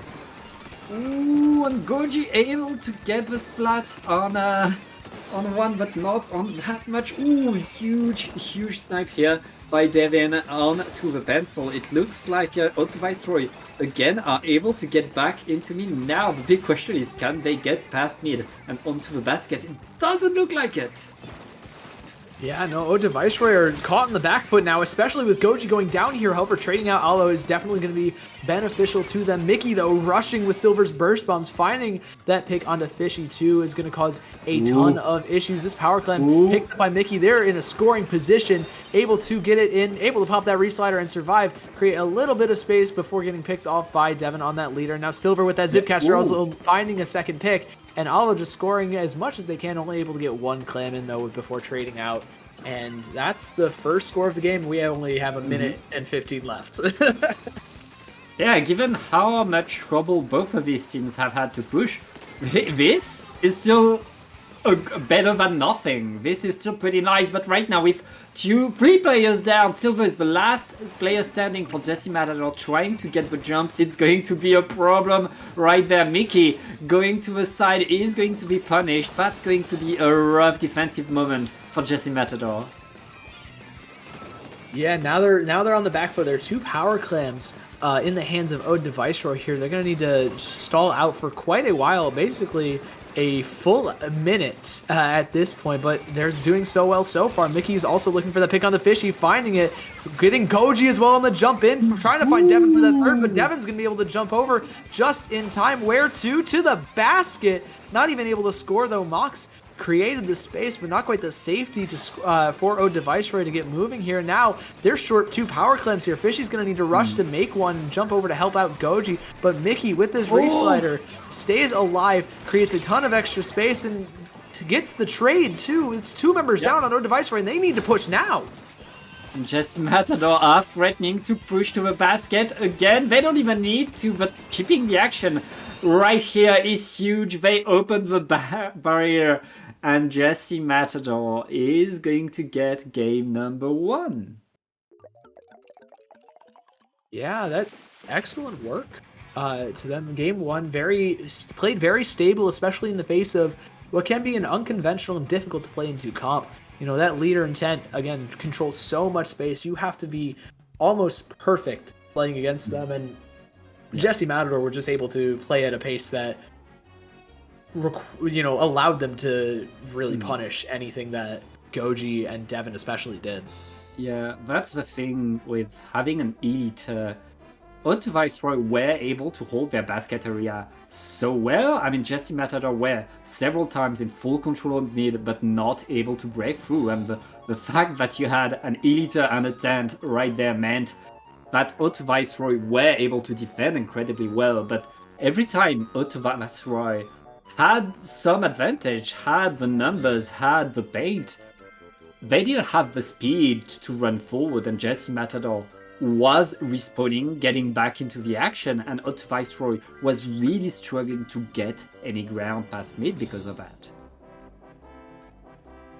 They had maybe one opportunity where they got really through that mid chokehold that Jesse Matador were able to have, but now we're going to be going to a map that has a much smaller mid. Definitely something that Tent is going to be much stronger on, just able to control a lot more space with that big shield. It's Mahi zones, just able to power through on the side. I'm curious how that's going to affect things, especially if Mickey's on that Tetra. You know, low object damage, rolls around, maybe could roll into the water and everything. Tetra is coming back. The Octobrush is coming back as well. I don't see much of a change in terms of composition. Again, these players know what they want to play, and as you said, this is a good map for the Tent. I'm really wondering whether that will make the difference. Yeah, it's already looking up in on the side of O Device. We're finding one, finding two, getting a third as well is Mox using that 10 shield to great effectiveness. And they're already getting control of the zone. 25 points off the board. Mox finally gets shut down by Mickey here, but they're almost dropping that water level immediately. Mox also goes down again with the jump camp from Mickey. Just outstanding dive, and the water level drops without even a minute passing on the timer. Yep, and that's good control by Oat Viceroy. This time, having the Editor is playing to their favor. They don't need to move, they don't need to move forward. They have control over this area. And Jesse Matador is struggling to push, but right now with 2 players down, it looks like Jesse Matador are going to get some control and the zone, Sig. Yeah, they got that control. They got the pick onto Goji as well. And Silver on the Zipcaster finds Fishy. That's 2 players down on the side of Jesse Matador, or on the side of O Device, where Jesse Matador have a really good opportunity here to maybe take back the lead with 2 specials. However, they're going to have to be careful of the 2 specials on the side of O Device. That's one already dealt with for special trade, and Mox can't really find much else either. However, the zone is neutralized. It's going to go back in favor of Jesse Matador here, and Mickey is already on this right side. Silver and Kit Kat are looking towards this tent shield, but it's not enough. O Device get that instant zone flip, and Mox trades out Mickey on the flank. Yeah. I mean, Oat Viceroy had a huge first push. Now Jesse Matador still trying to play catch up. And right now, dropping into front of the Zuka. That was not a good idea from Jesse Matador. 2 players down, and now they're forced to wait. They have to wait for a bit more specials before they can push in. Yeah, they need something. They are close to a few of them, though. That Zipcaster, the Reef Slider are both up, and this shot just charged up that Zuka now. Mickey reef sliding to break that 10 shield, finding the pick onto Goji as well. That's the zone fully flipped in their favor. And granted, they had to use all of their specials, but if you take that over getting KO'd, I would every single day of the week. Yeah, for sure, especially since they know that Oat Viceroy is a bit slower than them at pushing forward. Jesse Matador simply waiting for the mistake right now, and there's already the Editor down. The Zipcaster is coming with that Octobrush, but everybody's cool out, so I don't think Jesse Matador is going to mind that much. No, not at all. And with Aldo on the flank here, that's going to cause a lot of problems, especially with Silver finding a huge dash melee onto Goji. The zone is going to go in favor of O Viceroy. But, the man advantage is still in favor of Jesse Matador, especially with Goji going down in the tent. Jesse Matador have done a fantastic job at shredding these tent shields before they become a big problem and dealing with whatever players inside of them, whether it be Mox or Goji. Yeah, but they need to keep the zone. They can't allow penalty to be applied over and over. And right now, with 1.5 minutes left, it's on Oat Viceroy to find a way onto the zone and paint it. Yeah, let's take a look. Mickey able to find one, get that reef slider in, just cap a little bit of that zone. Alvo also with the paint and support and the bombs, and they get control of that zone. However, flipped immediately in favor of O Device, where Mickey's just trying to find fights on this right-hand side, maybe force Fishy out of it. Make sure that the shooter can't fight that zone for that zone at all. Mox ends up going down, getting traded out though, and it's just 1 for 1 for 1 for 1 constantly. And Jesse Matador still have solid control of that zone so far. Yep, it is the last minute of the game right now. Oat Viceroy still has the lead, and Jesse Matador has a huge... Jesse Matador now, they need to get the zone back before they can score. It's going to take them a lot of time. Let's see how they do. Yeah, they've got a couple of specials. The Zipcaster's ready, gonna get popped immediately by Silver. And can you find any picture? At least forcing Fishy out, getting one, getting the second on the jump as well. That's major space created. And now you have 2 specials to use. Alvo's popping that Zuka immediately, finding Devin. 2, it's just Mox left. This is entirely possible now. They've been thrown a bone here with these Trizuka picks. Mickey ends up going down though. This could mean everything. Goji ends up dropping too. Wait, Silver, that was crazy. They need to paint. Everybody needs to paint. They don't have the painting power. Oh, there's no time. Mickey ends up going down as well. And map 2 just barely goes to O Viceroy. It felt like Jesse Matador several times had a few unforced errors. where they simply ran forward into the opponent's bullets and lost 2 players and a lot of momentum. Yeah, it felt like that a few times, like Mickey here. Honestly, a lot of them were the Tetris trying to dive, and you want to play aggressive on those Tetris, but you also need to take those measured risks. You need to take calculated risks just trying to create space, and the math just didn't quite add up for Mickey on a lot of those fights. However, there were, again, for every single, rough or questionable play, there was a play like that where you immediately reef slider, get Goji, and get that zone cap instantly. But man, Ode Viceroy did a great job at holding on there. Yeah, I mean, Jesse Matador, they took a lot of risk throughout this game. And it showed. The fact that they lost a lot of points at the start of the game allowed Ode Viceroy to really build up a huge lead that was not, that Jesse Matador were not able to come back from. And were constantly struggling to keep the zone because Ode Viceroy knew that's all they needed to do. Play to overtime, that's exactly what they did. And right now, that means both of these teams have now lost a game. And we're going to see who gets the match point after this tower control on Mako.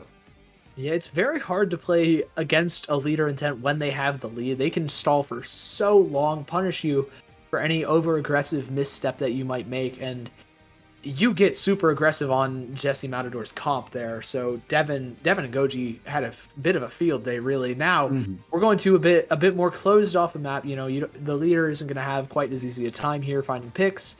But the question is, how much will that change Ode Viceroy's idea here, especially with that 10 umbrella? It can occasionally struggle on Mako Mart as well. You know what weapon is really good on Mako, in my opinion? Octobrush. Oh, you're right. Mox is Octobrush rocks. Wait, we have a leader on both teams. Oh yeah, it Oh, wow. does look like it. I was switching to the Zap so that we can have an elite on the side of Jesse Matador as well. They are different elites. We have the vanilla one without scope versus the custom one with scope. So 2 different playstyles, and right now it looks like Ode Viceroy are winning the first fight and getting on the tower. Yeah, Devin on that tower. Gonna have to back off here, though, as multiple members end up going down. However, that leader on the side of Jesse Matador Kit Kat there did end up getting picked off. So this is a sign for Ode Viceroy to get a little bit more aggressive. They do so, but however, they feed into Mickey, and although Mickey also switched off those Tetras into the shot, much more, much less aggressive, able to take able to commit a little bit less to any fight that Mickey wants to take, but still incredibly strong. And we're seeing it work out pretty well so far. Not overcommitting to anything just yet, playing super safe, able to, not able to prevent Ode Viceroy from getting some huge points on the board there. And now with Silver Zipcaster on the Goji, this is going to be a really, really big start for Jesse Matador here. Yeah, both teams with a Zipcaster active right now, but Ode Viceroy not able to find much. It looks like Jesse Matador, if they can keep someone on the tower... No, they can't. Devin, absolute watching with that elite and making sure the checkpoint is not broken. And that checkpoint staying unbroken is huge for Viceroy right there. Yeah, absolute surgical precision by that leader, able to just catch some players dancing around the tower. However, got rushed down right there on the offensive, and now Ode Viceroy need to play a little bit on that back foot. Goji's stuck between 3, and Mox is going to have to try and make up for things getting a trade, but also getting traded out themselves. Fishy is caught between a rock and a hard place. Finds Silver, though. It's a really big pick to have, and now you're just pressuring that, upper platform of Jesse Matador. Ode Viceroy able to get a ton of space off it, and with Goji riding tower, you're able to get to that checkpoint again. Yep. It looks like neither team is really able to break the checkpoint. And both teams have such a cracked sniper that you just can't stand still. You can't stay in the open for more than a split second. No, you have to play around the cover. You thought we were playing Splatoon. No, we're playing a horror game now. You just have to just find ways to stay safe, stay alive around these leaders. And it's going pretty well, all things considered, for Jesse Matador here. They're able to move forwards. They've got that first checkpoint all done and dealt with. However, there are 3 members down. It's just Mickey left, and Mickey was spotted by 2. So, he's going to have to jump out just in time. What a jump. And now they're put on the defense for Jesse Matador. Yeah, and now it's Otto Viceroy pushing forward. Huge Zipcaster right there. Gets punished, but gets the checkpoint as well. Our 2 teams are just 2 points away from each other. Otto Viceroy is getting the lead by a hair with 2 minutes left. Now that the checkpoints are done, we're gonna see more action. This lead is not safe at all. Oh no, it's just 2 points and you're only just past the first checkpoint. Mickey able to Zuka through Goji's shield. Goji is still on cooldown for that, so not able to win the fight against Mickey. However, Mox and Fishy are on this bottom right. Silver's gonna rotate over to help in the 2v2, but both ones are lost by the side of Jesse Matador. Oda Viceroy are suddenly up with a man advantage, 3-on-2, and Goji's moving forwards through that cooler. Fishy's down to Alvo though, and Alvo pops the cooler of their own, and everyone's back strong for Jesse Matador, able to find the pick onto the leader. That's your number 1 target if you are Jesse Matador, and they have a real shot at taking the lead here. Yep, right now just a few bombs could give them the lead, but the splash behind, stopping them in their track. And now Goji using the shield, and that dent gun to get in, but we're still very much in attack mode for Jesse Matador. And the unscoped movement right there, allowing the Editor to get onto the tower, get some, and that's a lead for a wipeout. Yeah, with just 35 seconds, you know, you'll take a lead, but a wipeout puts you in such a difficult situation here, especially with all the specials up for Ode Viceroy here. They have the Kraken at the ready, popped immediately. Goji with that Trizuka. However, 2 members are down. That's so many great picks. That leader is putting in work on this defense right now. Again, playing into leader with the lead is a very, very difficult thing to do, but Mox is on a flank. Hold on, 10 seconds left. Mox is on a flank. This could be absolutely massive. Nobody's checking. Mickey's checked. But Mickey's down. Wait, that's 1. Can Mox find another? Goji's on the 10 on the tower, but nobody can find it. Silver's still on top, but Mox is gonna need to wait. No, the Zipcaster's gonna run out. No, this is a rough situation. There's 2 down. There's just Fishy. Fishy finds 1, but can't get Silver on the tower. And Jesse Matador grab that 3rd map, almost dropping it. Oh, Viceroy almost stole that, but Matador, oh my goodness. They didn't win that map, they survived it. Oh yeah. That's both teams just fighting so hard for a single point. There was a wipeout. Jesse Matador stole the lead by 1 point, getting wiped out in the process, and still were able to get back in with a short-range Zuka to seal the deal. Huge play by both teams, honestly. Yeah, that's about as close as it can get. You know, 1 point separating overtime. It's absolutely absurd. Some crazy picks from Kit Kat on that leader. Just absolutely stalwart defender for Jesse Matador here, able to hold very strong. This is where things got really dicey, because you have everybody jumping into the Zipcaster, but the Zipcaster was riding tower. They had to recall, and so you're on a timer to get back on that tower, and you can't even turn to fight. Hey, if they manage to land just half a second earlier, Mickey doesn't have the time to camp them, and then that Zipcaster is very good. Then Otto Viceroy gets the match point, but right there, Jesse Matador by a split second are able to get the 2-1, and only need 1 more game to get to grand finals.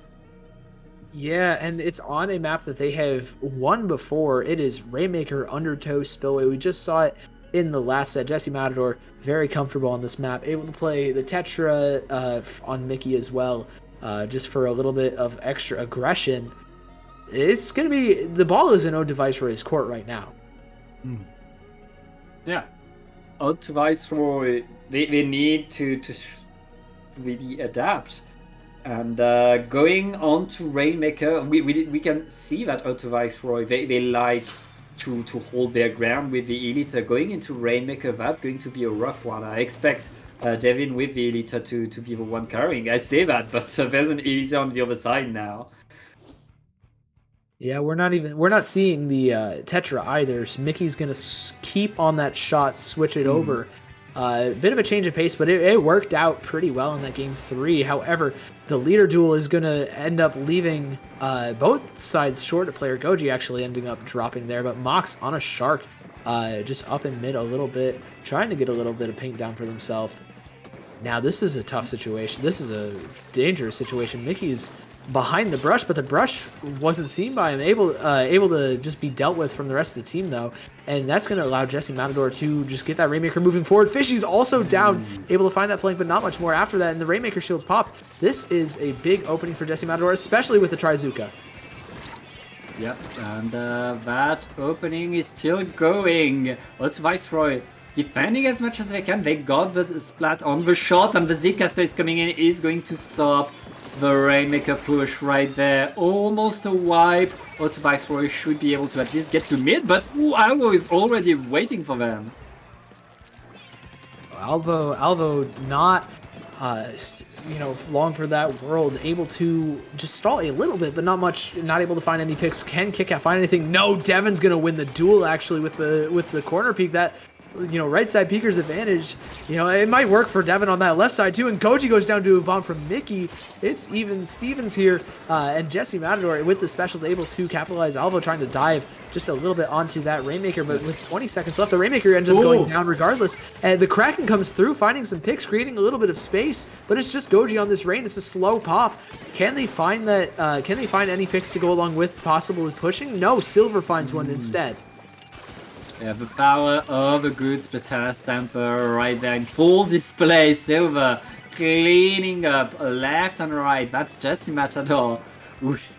I mean, let's not call that a lead. Jesse Matador with control of the Rainmaker and looking to make an actual push. Yeah, they've got the space. There's nobody contesting this left side for Viceroy. However, Fishy's behind, taking the fight, drawing eyes of 2 over, and Goji with this Trizuka is going to make life even more difficult for this Rainmaker user. However, they're going to dive forward, just try and at least get some space created for Jesse Matador here. Mox doing their best to close that gap as much as possible with the Zipcaster, able to get Goji in that bottom right area. Very, very annoying spot for 10 to be in, and it's a very, very powerful spot too. Yep, and Old Viceroy looking to get to that same side, getting the lead, but eyeing that checkpoint. The checkpoint is not painted. The Kraken is painting the checkpoint, but it's too late. Jesse Matador keeping control, but the repop is going to get it. Old Viceroy, huge advantage for them. With 2 minutes left, they can deploy their tent, maybe get in.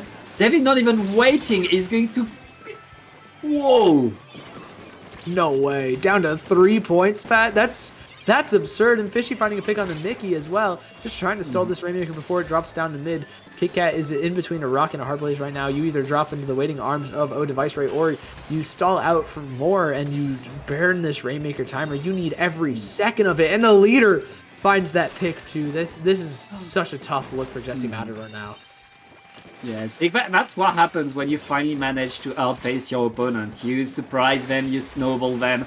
And right now, Jesse Matador are using their specials just to get out of their spawn. It's going to be so rough, especially since Auto Viceroy, they can respawn so fast thanks to these beacons. It's going to be so tough for Jesse Matador to get any point. Yeah, they're hitting their lead already. However, Mox with the Zipcaster is just going to do their best, finding nothing, actually getting picked off by Silver with the flicks. What a turnaround. Now Jesse Matador, the ball is in their court. They have no specials to work with. Oda Viceroy has 2. You're going to need to burn that Kraken.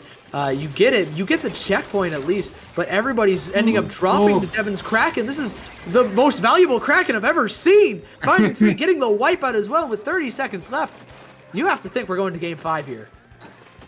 I mean, Auto Viceroy doing everything they need to do. Jesse Matador, they need a wipe of their own, and they need it fast as the Rainmaker is getting reset.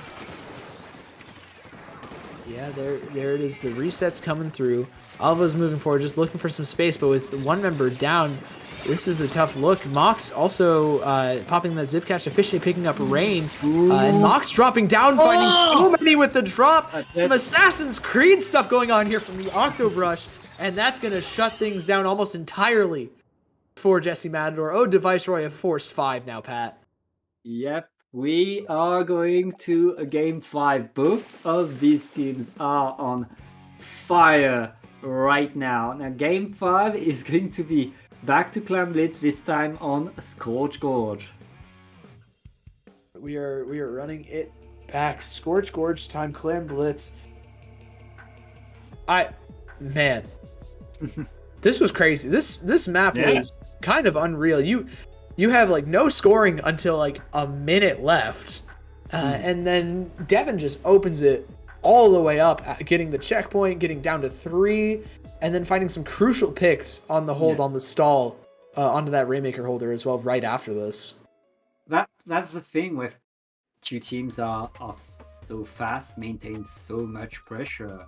If one team flinches, the dam gets broken, and then things get very bad very fast.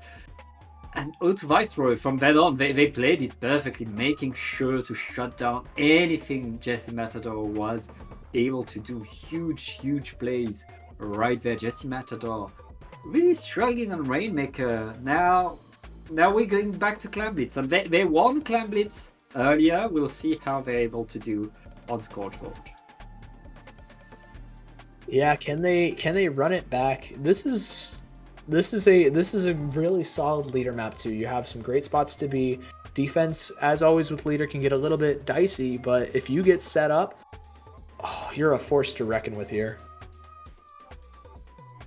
Yeah, it's very much about control, and I expect these eliters to come back to have a vantage point over the whole map, because it's Scorch Gorge, and long-range weapons can do so much for your team, can really stop a push. Yeah, it's going to be really big question. Goji on this 10 is another big question mark. Able to, once you get to the plat, sometimes you just stall out. And Tenebrella is just great at forcing some of those plays to happen. It forces you, not only it forces you to play a certain way, but it gives you so much control. It's like a mini special almost. Yeah. And it's time for game 5, the game that decides it all, and Mickey is switching to the blaster as KitKat is going back onto the pencil. That's more the combat I expected when I saw these names, honestly. These are their favorite weapons. Yeah, Cat plays a lot of pencil. It's the main weapon listed on Sendu. The leader is a cool experiment, don't get me wrong, but definitely not anything we expected at all. However, on the side of Devin, I mean, this is Devin 4K for a reason, Oh yeah. Devin is very much an elite one trick, and making it work incredibly well. Right now, it looks like it is working for Jesse Matador. Yeah, but they do end up going 3 down. It's just Cat left, providing some jumps, but Fishy's here to rush. Silver is safe, gets the trade with that melee, and a jump out, saving that power clan for Jesse Matador is going to be big here. Now, Goji trying to force Silver out as well. However, Silver finds another melee with the Zipcaster ready. This is a really great spot to be in for Jesse Matador here. Just pressure from all sides. Yeah, right now, I mean, having the control over the map is one thing, getting onto the basket is another. Jesse Matador, they got the opening score, but that's all they got right there. And now Mox with the brush, controlling the space. It's just Mickey left standing, getting 1, getting 2, getting the splash down unpunished. Now finally falls down, but Mickey just bought a lot of time to the rest of his team right there. Yeah, but that pick onto Silver from Devin took a lot of it away. Now the power clan, the barrier's broken. You have 2 power clans to work with. The lead is swapped. The Kraken comes through, and Goji has another power clan. Mox with the Zipcaster also looking for more. Goes down, actually. And that's 3 power clams dunked for Ode to Viceroy, and they're looking for more clams here with Goji and Devin here scoring all the way down to 22. Are you kidding me? That just dropped like, oh my goodness. That is a huge push by Ode to Viceroy. Now, Jesse Matador, they have to play catch up again, and that's the thing that they've been struggling with. Every game where they were a big lead behind, they were struggling to getting that big comeback that they needed. We'll see if they're able to do so. This is the last game of this winners finals.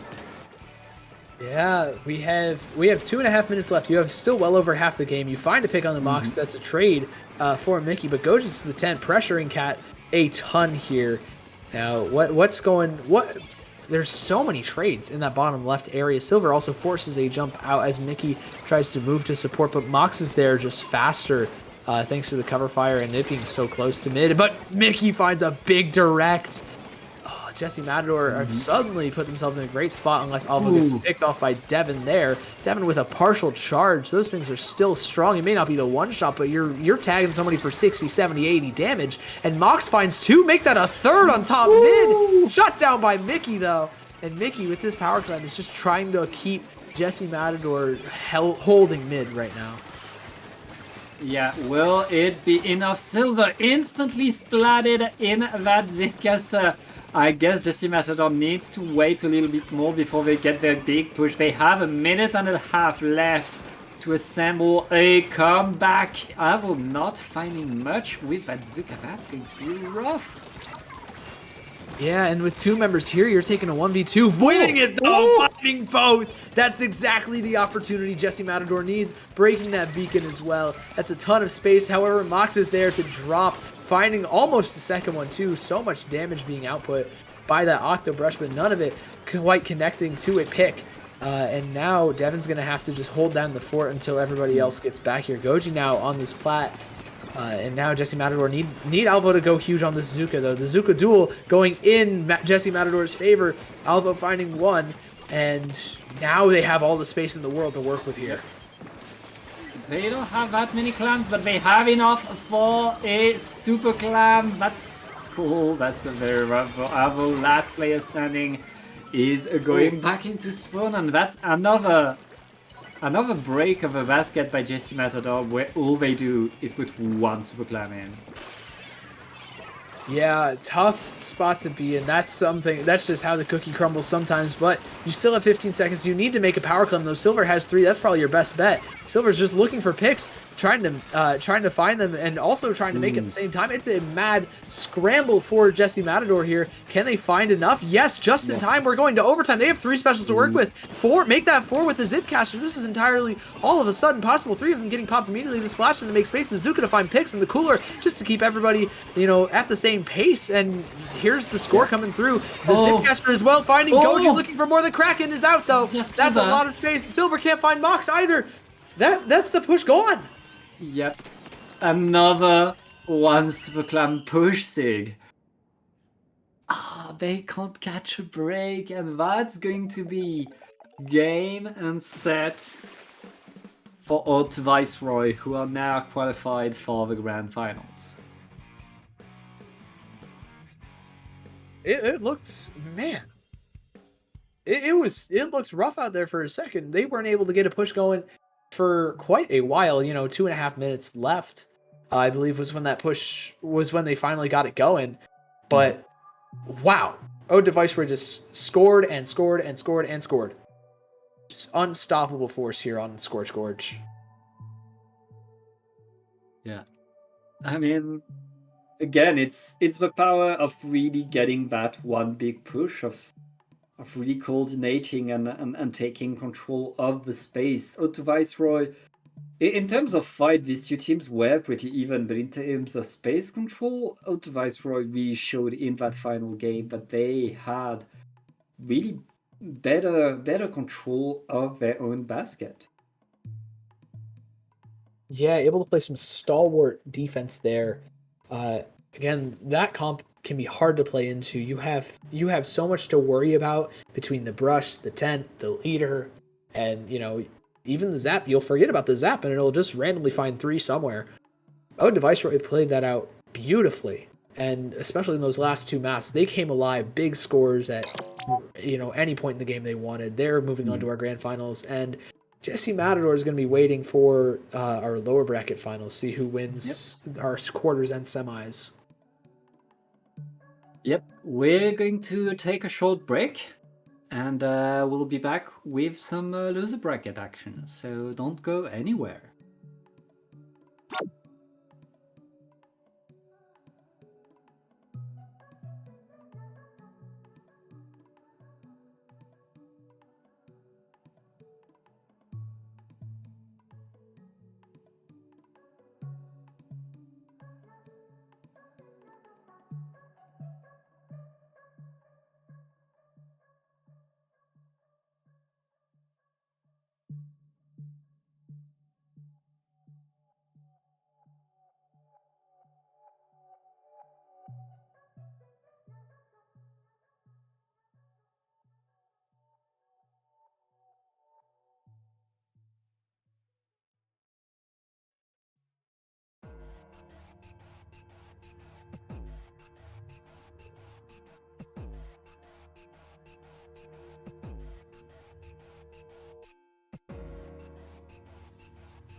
Hello, everybody. Welcome back to Paddling Pool 303.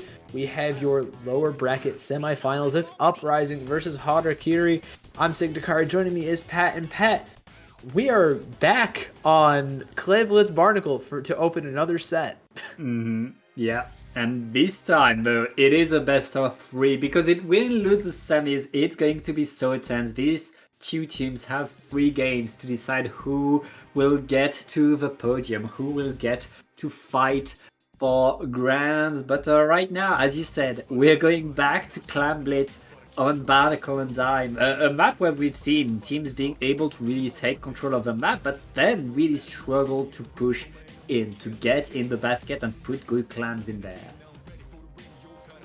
Yeah, it's, you know, no difficulty sometimes taking that mid. It's that second step can always be the hard part. It's like a fishbowl when you're going in to score the basket, you know, and even if you try and go up onto the left, you know, that big ramp on that side of the map, it's still incredibly difficult to take that kind of space with your team when, you know, you have 4 players staring at you. Yeah, there's a lot to be done. We'll see how these teams are able to do now. Uprising, they have a huge roster. They're the teams that chose this map, so I expect them to do pretty good. As long as they're able to. It looks like almost all of our players are ready. Yeah, we're gonna lock in here now. If I recall, Uprising does have a squeezer player in Eamon, primarily a foil squeezer, so we're gonna probably be seeing a splatter color screen. I'm very curious to see about that. No, we're seeing a Forge Pro instead. Ooh, Forge Pro, pretty interesting on the other side. A very much more classic comp, rocking the pencil. But yeah, Forge Pro, brush, heavy edits to provide the coolers. That's a very fast comp that uses midline a lot. Yeah, we're already seeing how fast it can play as Alex and Yokaru are already moving forwards. The Crab Tank popped as well. Lulu's stuck on the flank against 2, but not able to find anything. Just trying to stay alive for this, to maybe jump out, possibly. Going to be able to barely in time here. And with the cooler popped already so far forward, it's going to be very difficult. Yokaru, though, in a bit of a rough spot, going to have to pop the Zipcaster to get out just for now. Lulu's on this flank, though, looking for Alex, looking for the jump, but finds neither. It's 3 down on the side of Harakiri, or on the side of Uprising. And Harakiri have a power climb. They're just waiting for the rest of the players to be up to safely score it now.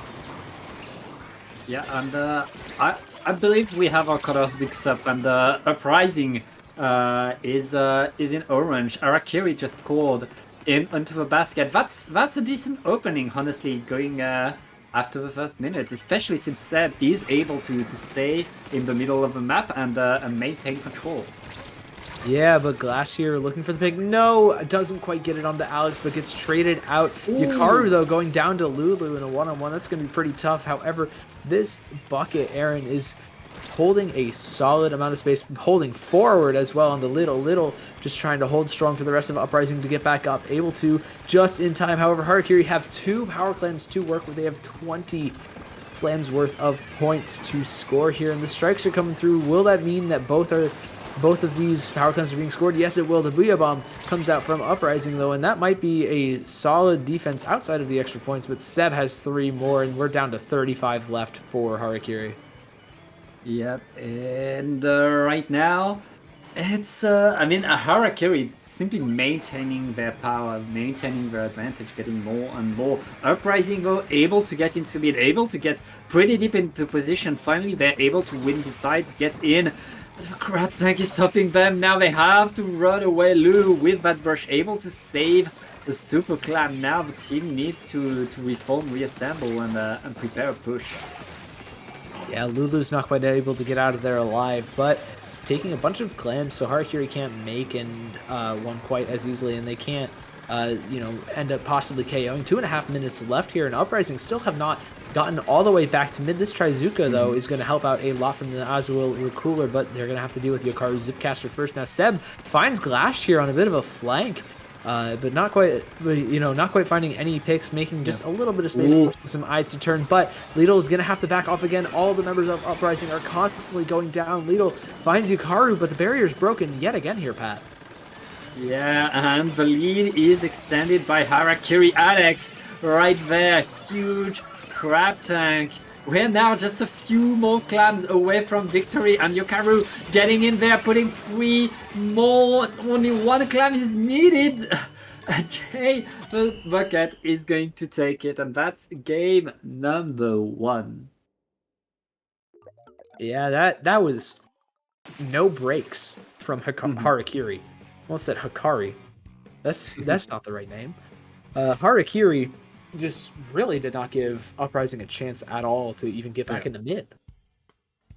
Yeah, I mean, they took control of the map, they won the fight, and they had the pushes. They did everything they needed to do, and Uprising right there, because they didn't have a backline, they were not able to control the space as much as they wanted.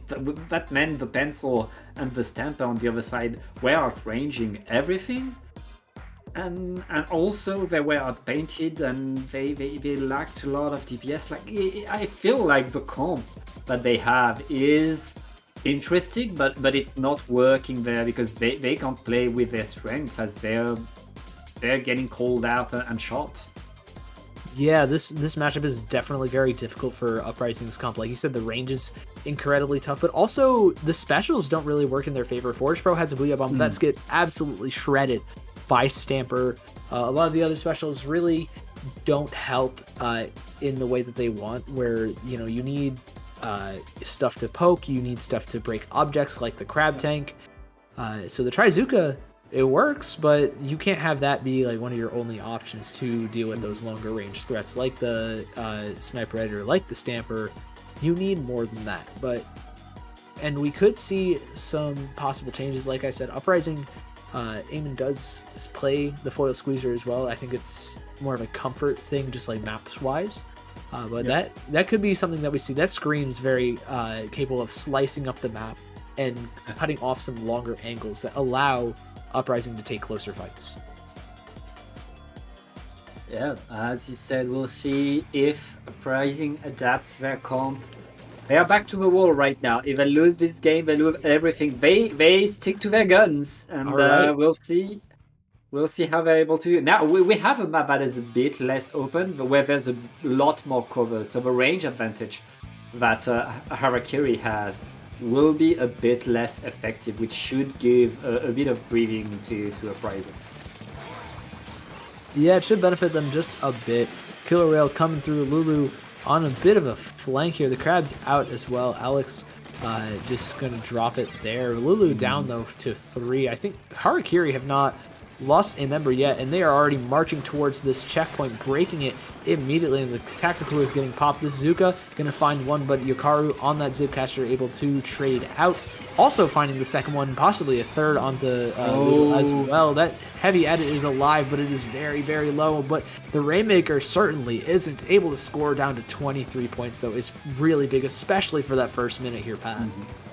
Yeah, Harakiri showing that this was not a fluke, and they still have numbers advantage. Lulu fighting for dear life is going to be splatted as Harakiri is getting back to the Rainmaker, extending the lead by a hair. And that means the action is still there. All of Harakiri has respawned now, and they're ready to maintain pressure. Uprising really having to fight as much as they can simply to take back control of their side of the map. Yeah, they've just barely gotten back in the mid. We're already a minute and a half through the game. Eamon's going to have to pop a Booyah Bomb to even consider moving further forwards here. And Yokaru with the Zipcaster from top right wasn't able to be cleared by Uprising. 2 members are down. The Rainmaker gets popped, and that's 2 specials. It's just Lulu left for Uprising and gets traded out by this bucket. And Alex is just holding onto that Rainmaker, just trying to keep that space controlled for the rest of Harakiri. Yeah, Harakiri taking their time now. They know they have the Rainmaker and a huge lead. They know as long as they maintain control over the map, they have nothing to fear. Alex is going to grab that Rainmaker, get to the side, and simply hold the line right there as the rest of the team is coming back in there. The Booyah Bomb is going to stop the Rainmaker though. Now can Uprising take control?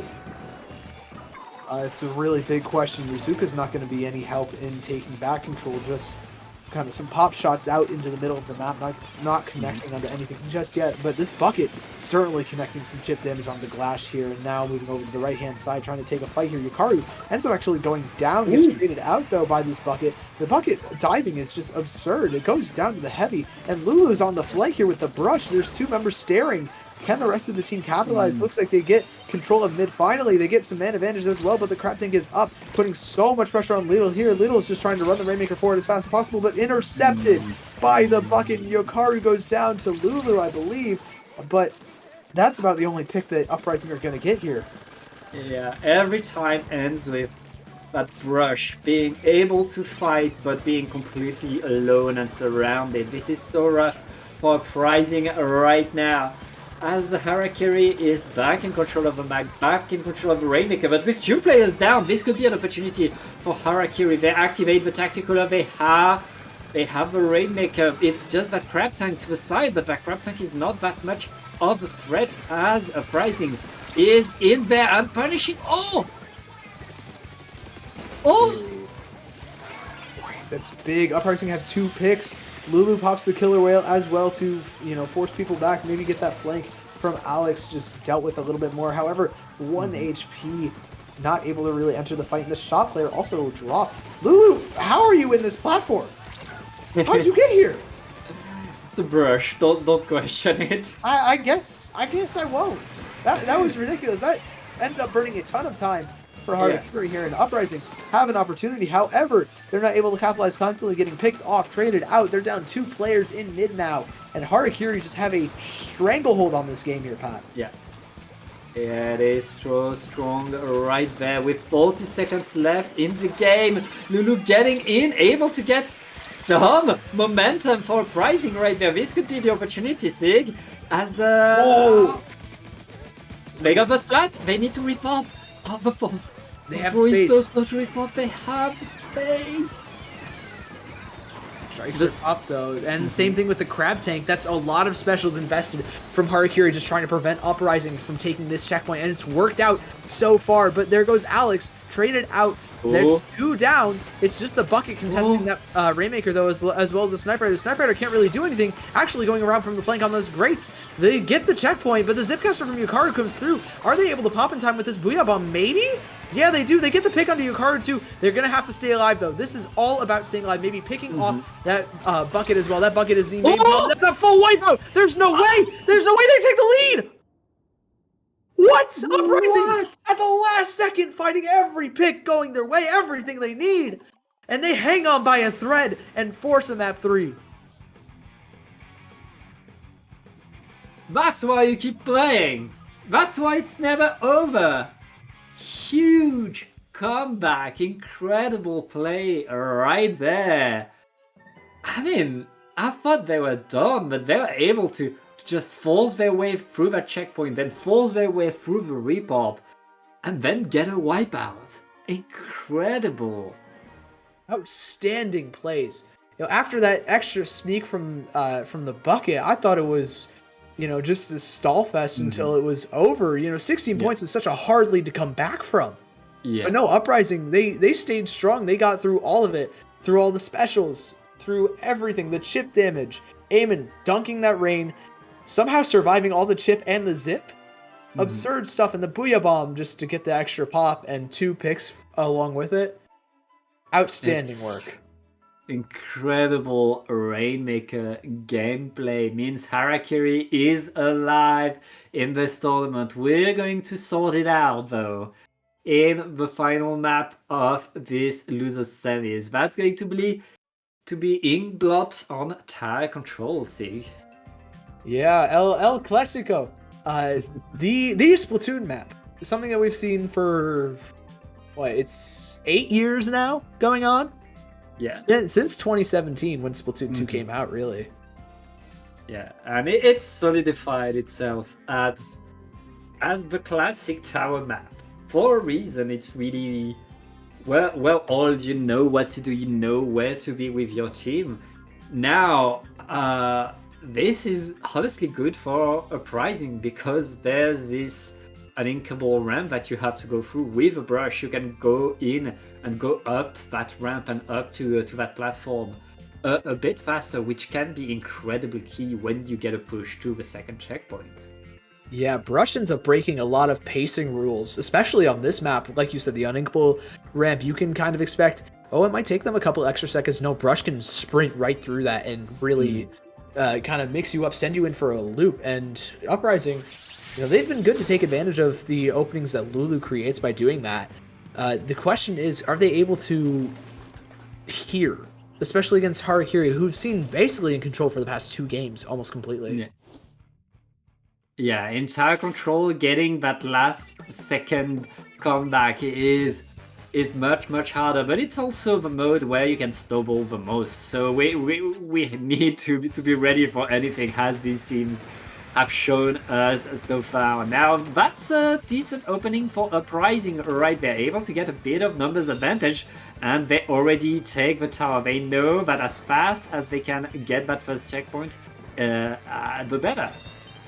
Yeah, they're already to it. They have picks a delayed wipe even. Lulu goes down, but Eamon has a Booyah Bomb ready. They're able to stay alive through all the bombs and chip damage as well. That's the first checkpoint gone, down to 69 points. Alex picked off on the flank as well, and Yakaru dropping to Glash Zuka. Wait a minute, there's a 2-man advantage here. Make that a 1-man advantage as the bucket behind is already trying to just do something for Harakiri. It's not quite going to be enough. Going to have to run all the way back to the plat, but Uprising have elected to take this a little bit slower on the second checkpoint, and it's not working. It's working out pretty well for them, actually. Yeah, they're still on there. I think they stepped out of the tower for prudence because there was the bucket behind them.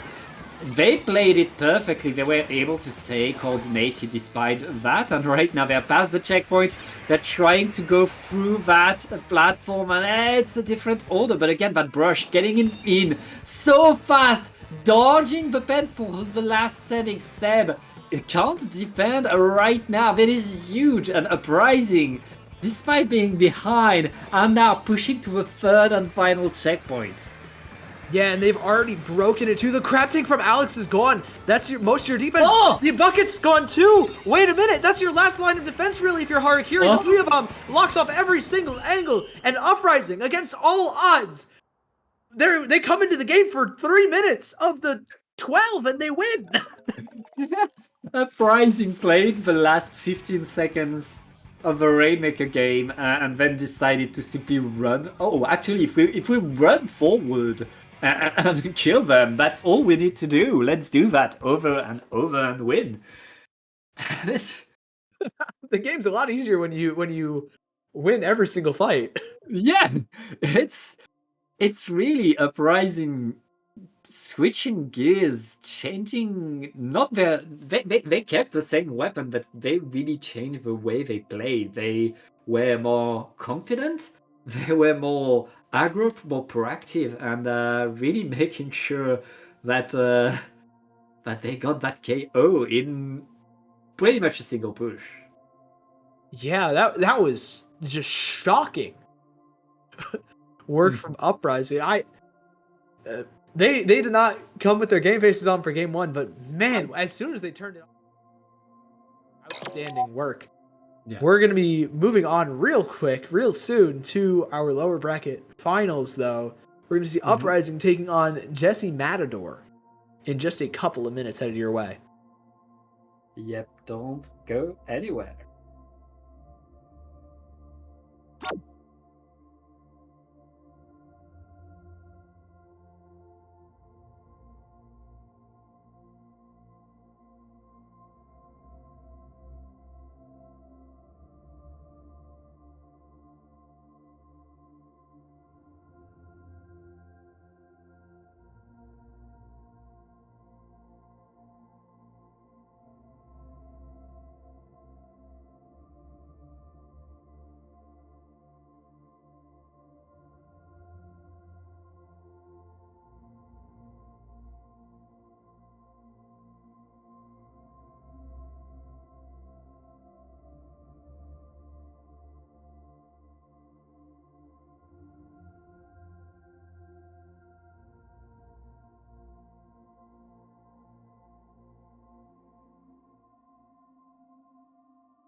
And welcome back. We are now in the losers finals of this paddling pool 3-3. I am Pat here again with Sig. We're getting there. We're getting to incredible teams. On one side, Jesse Matador. We've seen get to winners bracket, to winners finals, and almost take it to grands. Going against Uprising, who when they are hot, when they are on, we can tell they are very, very good. Oh yeah, both these teams are insane. Jesse Matador coming off of a heartbreaking Game 5. They've had some time to cool off, and Uprising have had some time to heat up right now. They are ready. They're raring to go if that third game of loser semis is anything to go off of. We're kicking things off on Inkblot Clamblitz, something that I personally haven't seen often, but I'm happy that it's back. It's such a weird Clamblitz map. Who chose that one? That could be very relevant. Who chose to go? I there? believe it was Uprising. Oh, it was Uprising. Okay. Well, it's yeah. So the fact that this map is so small, you can simply walk from one basket to the other so fast. Expect very, very fast pushes. Yeah, let's see. We're rocking. Mickey is not on the Tetris anymore. It looks like opting for that blaster instead. Glash goes down. Glash is on Tri-Slosher? Okay. We'll rock with it. Yeah. I guess, and that's the vanilla Tri-Slosher. We're going to have some jetpacks. Oh yeah, but things aren't going so well for Uprising right now. Mickey finding a pick, getting direct close range, and also getting that jump. Has the power climb at the pick, but gets traded out by the falling Tri-Slosher, is able to shut things down. That's going to cause a few issues for Jesse Matador right now. Able to pick up that power climb. His aiming is on top of it right now. However, Alva was able to sneak by and break it. That's 60 points down. Or down to 60 points for Jesse Matador. Splash coming through from Mickey as well, creating so much space with all of these specials. While Cat is just running around, trying to pick up all of these clam plots, scoring as much as possible. Alva trying to stay alive. Glash from Glash's price. Glash is clearing out a lot of space, but Alva sneaks right by. Yeah, and right now we're past the 20 points left. Just Mickey left standing though. Looks like the end of the push. Jesse Matador are licking their wounds. To get in. The brush is already in there opening the basket, but there's nobody to follow!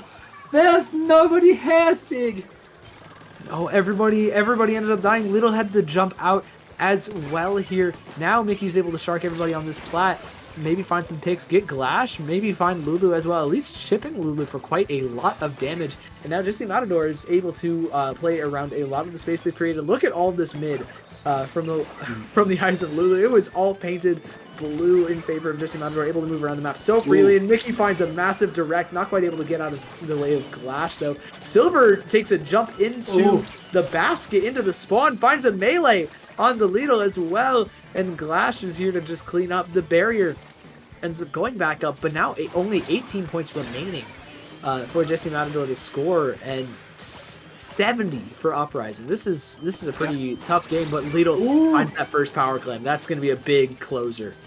That is huge, and the brush is still to the side, but there's no clams to follow through right there. Booyah Bomb is here to extend a little bit, I guess. Uprising are getting there. They're just a few clams behind. 2 more clams would give them the lead, but they don't have the players anymore. Jesse Matador able to hold, making out of a super clam. I mean, it is non-stop back and forth between these two teams.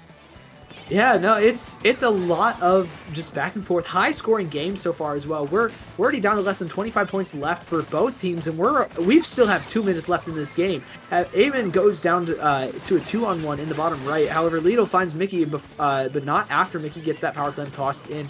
if Alvo gets the second one, that puts Jesse Matador in a very comfortable position to get a KO, but it looks like there's no follow-up for this basket break. Alvo's actually just going to save it for a better opportunity later on, and that better opportunity comes now with a full wipeout. Alvo also has a Trizuka, just going to wait for that basket to drop to put it back up, to break it once more, and Jesse Matador close it out with a KO. I mean, Uprising almost got the comeback right there. Almost got the lead back with a huge push, but Jesse Matador, unrelenting, going in again and again, and recognizing that despite having the basket open and having the clams to put in there, they simply waited. They let the basket close and focused on the fights, knowing that they could reopen it, knowing that they didn't have that many clams to score to get the KO right there. Huge control of the game in this incredibly fast-paced Mako. Yeah, impressive stuff. Jesse Matador, they were non-stop aggressive. Like Silver jumped in, another player jumped in to the spawn right underneath the basket. But Glash was there to just keep the pace going of their own, of Uprising. They got down to so few points thanks to Lidl getting that power climb in, and I don't know how this play extended so far. Down from 44 down to 23. That was really solid work from Uprising there, but it just wasn't enough, especially after they got wiped. Yeah. But now, Sig, we are going to the map where Uprising, in the most desperate times, found it in themselves to unlock Super Saiyan and and win the game. Can they perform the miracle again? That's the question. Yeah, it would be some miracle, you know. Lightning doesn't strike twice, but now would be the time for it to, on the side of Uprising, you know. You're down 1-0 again. Now, granted, you're not facing elimination just yet, but you're trying to avoid it as much as possible. You know, you feel? This is definitely something that we know they can score pretty comfortably on. It's just a question of will they prevent Jesse Matador from doing the same? Yep. And it's going to be rough, but again, this is the kind of map where a brush can do well, where having this fast-paced, okay, now is the time we can go forward. Uprising is the team that showed that they only need one push. When they do something, they get that one big push forward. It's just a matter of can they find that push, or can Jesse Matador simply keep control of the game for the whole game? Yeah, I'm very curious to see, but we're going to see how it all unfolds in just a couple of seconds. This Forge Pro also has been doing work for Eamon too. I honestly had been surprised by it. We saw talks of it a little bit when it initially got buffed, but now it's, you know, we're seeing it in top 3. Yeah, and we'll see how it goes right there. I mean, the Forge has been working so far. The Forge has been doing the work. I wonder if it will be fast enough to really counter the Rainmaker. I mean, Bouillabong is always a bit slow to act right there. It looks like Jesse Matador are not wasting a single second. They are running to that checkpoint and breaking it in less than 30 seconds, Sig.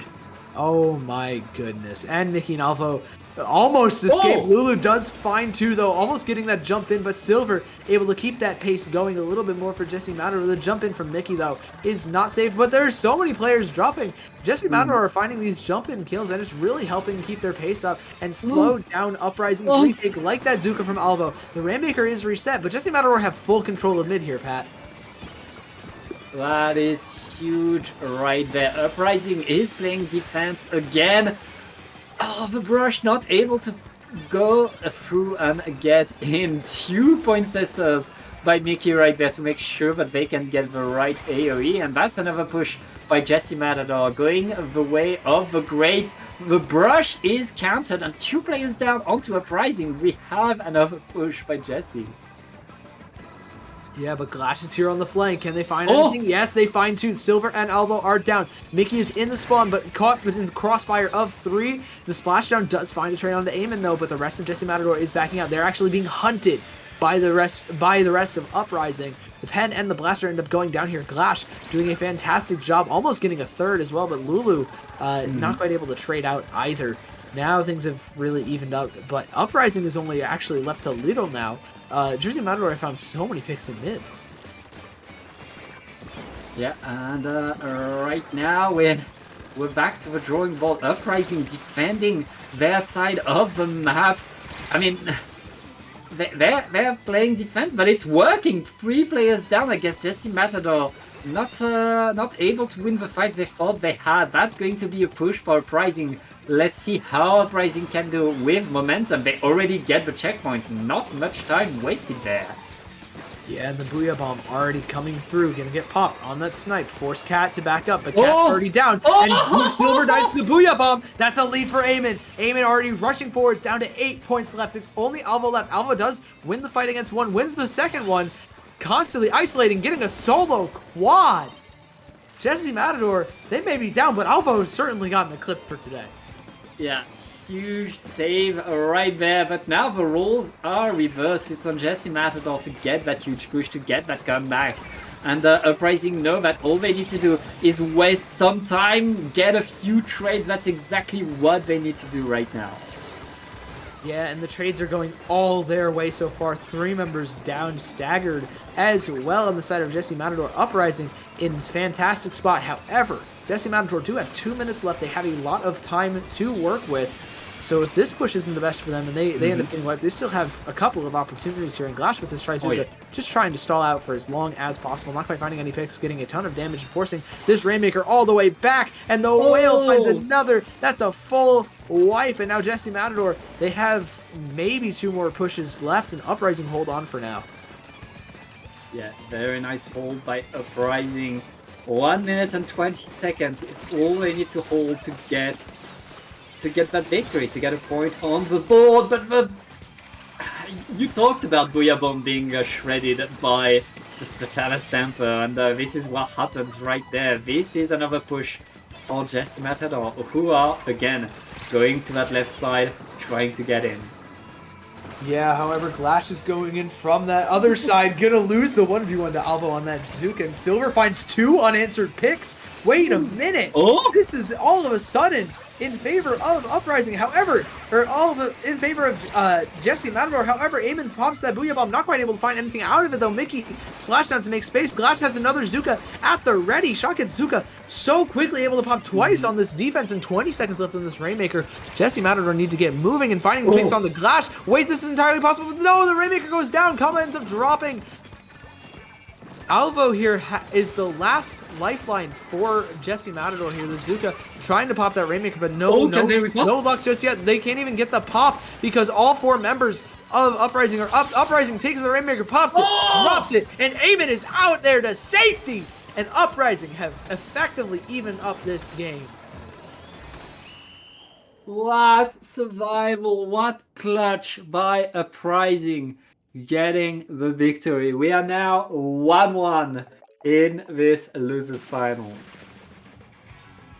We've evened things up, and now we're back onto another familiar map. We saw Jesse Matador play on this earlier today. It is Splat Zones on Mahi Mahi Resort. Very, very small map. Gonna close things off a lot until that water drops in the early neutral stages. The question is, how my number one question is, Silver's had a crazy game so far. What is Uprising going to do to possibly deal with Silver on this map now? I mean, it's going to be rough for them. We're going to a very, very good map for Silver and the Splatana Snapper. Also a very, very good map for KitKat. On the pencil, lots of open space. You have a vantage point onto most of the zone if you're above it.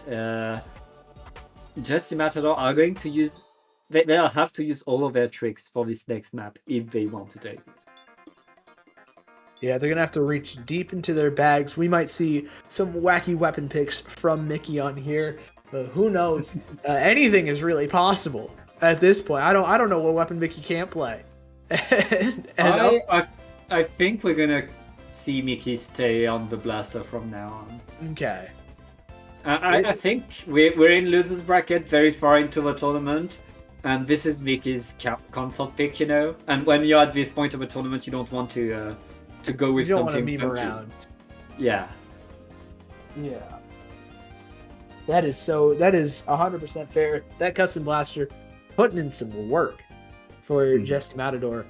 But let's talk about Uprising real quick. Lulu on that brush, you know, the map is very closed off, so it might be difficult for them to play early here, just simply because of how closed off, how small that map is. You know, not able to find some off angles. But when it opens up, when that water level drops, then things really open up for Uprising here. And we see the foil squeezer come out too. Oh yeah, that foil squeezer.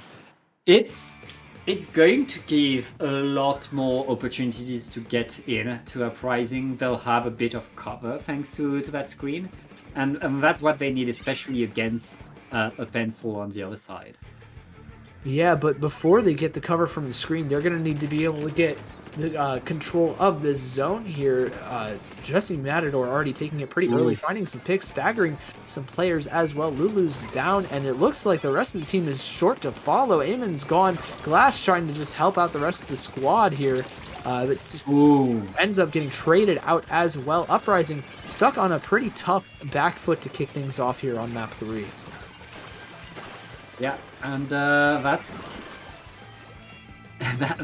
really Jesse Matador taking control. They were in a rough spot at some point, but they just got more and more fight, more and more players advantage. Now Uprising, they need to prepare a full push with just they lost 2 players. They did, but Mickey gets traded out. That's a really tough for Uprising's retake. However, everybody's back fast thanks to that cooler. Alvo has to get out of there. The big bubbler gets popped in the bottom right by Mickey. Mickey actually switches to the vanilla. Blaster finds the pick on the Lidl too. The zone gets neutralized, but Jesse Matador get a full wipeout and cap that zone before getting a penalty. And that was fast. That's 100-0. Yeah, 100-0. That's 100-0. Huge. I mean, Jesse Matador simply getting control of the zone, getting control of the whole map, and then keeping it. We saw Uprising almost paint the zone at some point, but nope, didn't happen. Jesse Matador simply staying on top right there, going into what is now match point for Jesse Matador. That has to be pretty rough for Uprising. Yeah, especially with just the exclamation mark Jesse Matador put on that end of the game. The full wipeout, not even losing the zone once. Very, very tough situation to be in. And Mickey, legacy game on the blaster here, just absolutely going ham. Just every single spot of the map. Yeah, one of my favorite paddling pool players. Honestly, Mickey is always incredible to watch, whatever weapon he's using. And now going on to tower control, I think we're gonna see more blasters. Yeah. I'm inclined to agree with you there. It is tower control. It's leaning very heavily towards that AoE, and Hagglefish Market, no stranger to seeing blasters on any mode, really. Yep. Okay, let's go back to the Forge Pro on the side of Uprising. I think between the Suction Bomb and the Booyah Bomb, you have a bit more stopping tower, more ways to stop the tower, which is always nice. Mickey's staying with the Vanilla Blaster, which means big bubblers. Yeah, big bubble for the tower, able to hold a lot more space safely. Eamon gonna get forced out here. Can they find the one on the Mickey? No, Mickey actually trading out here, or at least getting an unanswered pick, and that's gonna allow Jesse Matador to take that tower. However, Glash finds one, gets a second in that bottom right. That's gonna shut things down right quick for Jesse Matador here. Now Lulu on the flank as well. This tower is not gonna be moving for very long, as Silver is so low. Finds Eamon, doesn't quite get the second. Lulu stays alive. Aldo gets traded out. That's shot for shot right there. And Uprising, they haven't got an opportunity to touch the tower, but they have certainly been hanging on better than zones. Yep, I mean, we have both teams trying to fight for me, trying to fight for control. Yes, the tower has been pushed, but honestly, it doesn't matter that much until one team is able to get to the checkpoint. And right now, it looks like Uprising are winning a few more fights. Yeah, Uprising have won a ton of fights. However, they are now several members down. The Trizuka coming through from Glash, getting 2 on the tower. That's nobody riding. Alvo is close to it though, and wins the fight with Glash, but gonna get Booyah bombed and chased down by the rest of Uprising. However, Mickey does find 2 with the AoE. That's what we were talking about. That AoE is so strong. Lidl able to stay alive, put a little bit of damage into Mickey, but not going to be able to stay safe for much longer. Glash rushed down by 3 members. Alvo getting chased down by a bomb, and Kit Kat is just looking for this play on the right-hand side, just holding this tower, getting that cooler up, and the big bubbler. That's a creative spot just to keep the tower rider safe. I've never thought about that before. Yeah, because if you deploy it on the tower, it doesn't last as long. Putting it in front of a checkpoint allows you to get a bit more. Right now, Silver is going to fall down. That's the end of that push by Jesse Matador. Hey, they got the checkpoint. Getting a checkpoint, always a good thing. Oh, for sure. And that's, it's 50-0 right now, a very comfortable lead. And as Silver finds 2 from the looks of it, and Glash pops the Zuka to, find Mickey, things have really evened out here in terms of just both teams. They're playing some neutral. Little is able to get on that tower, but with the range discrepancy between them and the pencil, gonna get poked out there right quick. Yeah, it's such a strong defense by Jesse right there. As Uprising is back to spawn, back to defense. And Jesse Matador this time again pushing forward. They know they'll get their push much faster, but now that the checkpoint is done, but they lose 2 players, I guess we're going back to a fight for mid. Yeah, we're going back to mid. Alvo turning around to try and find Eamon here, just staying alive while Mickey does the dirty work, finds that pick, gets traded. Silver is down to Glash though on the other side, and Glash able to just force this one with Mickey, win it as well, play in that Blaster's uncomfortable range while Lido and Lulu take that 2-on-1 excellently. Glash popping that Trizuka, looking for picks. Silver ending up going down on the tower to Lido too. This is the opportunity Uprising we're looking for. They have the space, they have the manpower, they have the specials as well. That Booyah Bomb from Eamon getting popped on top of the cooler from Jesse Matador, and Silver's the closest member to dealing with this tower. Uprising are in a very comfortable spot. Yeah, this is the checkpoint. Is it going to be the lead? Boy, it doesn't look like it. Silver getting in, getting a trade, 2 players down onto Uprising, who are pushed away. Mickey looking to Silver deal, confirm the wipeout is not able to get it, but with 1 minute left, both teams are now in the same checkpoint. Sig. Anything that happens in that last minute is going to be decisive. Yeah, and Lulu going down there is going to be a rough look for Uprising. The Zuka also dropping Glash's down. It's a full wipeout though, getting traded out by Jesse Matador. The lead hasn't gone that far. It's only to that second checkpoint. And Uprising have a lot of space in mid to work with, but no! Lulu disconnected! It's a 3-on-4. You have specials to work with, but Lidl got picked before popping cooler. Not like this! Oh! What a game! And no, we don't want that. That is so tough. The disconnect right at the end there. Uprising had everything going for them, even the man advantage, but now they're just permanently down 1, and that catapults Jesse Matador to the winners to grand finals. Yeah. Oh, I mean, goodness. yes, they got wide, but they were in the lead. They had the time to respawn right there. It would have been a hard fought though.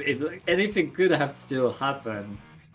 You hate to see it, but that's the game. That's how the game works. Yeah, it is what it is. And Uprisings have had a fantastic run to get all the way here to top 3. But, between playing against Jesse Matador and just some mind-boggling plays and possibly the most unfortunate disconnect I have seen in months, years, a long time at least, they're going to go at 3rd. And Jesse Matador get a rematch in grand finals against the team that sent them there, Ode to Viceroy. Yeah, we're going to prepare a lobby, and we'll be back with the grand finals to crown a champion. Do not go anywhere.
the things that used to bother me, cause your existence just lights me up. Yup. You always got my back, and of course I got your back. Don't you worry about that now. It's been a good day, good night. It's gonna be a good day, good night. Within the inner heart I plead for you to talk to me. I wanna hear all the good and bad news stories you have. As I drift across the sky, the hour hand turns high. So good night,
Hello, everybody. Welcome back to our final set of Paddling Pool 303. We have Ode to Viceroy versus Jesse Matador as your grand finals. I'm Sigdakari. Joining me is Pat and Pat. Last we saw these two teams, it was Game 5. Do you think we can expect to see more of the same here? I hope we do, because these teams are so fast, are so good, and so fun to watch. I think we're gonna see more tense game. I mean, these teams have shown us how far they can go, how much they can do, and we're going back to barnacle clams. Oh, again. Yeah, I think we've seen this map at least the past 4 sets. That's kind of crazy. it's one of the best clams map. Oh yeah. By for the sure. way, both of these teams put it on their list, which means we had a good shot of seeing it, and let's get right in the game. Yeah, let's rock with it. We already know. We just saw what Jesse Matador has been rocking, that Blaster Stamper shot pen. While on the other side, we've got Ode to Viceroy with their certainly off-meta comp of Leader Zap and Tent Octobrush. Yeah. Now, the last time these two teams fought on this map, Jesse Matador won, but Mickey was playing the Tetris at the time, and I mean, both Viceroy, they had the time to debrief, to talk about what happened in that game as they were waiting for Grand Finals to happen. So we'll see how they're able to do it. Looks like right now, it's Jesse Matador taking a bit of control over mid.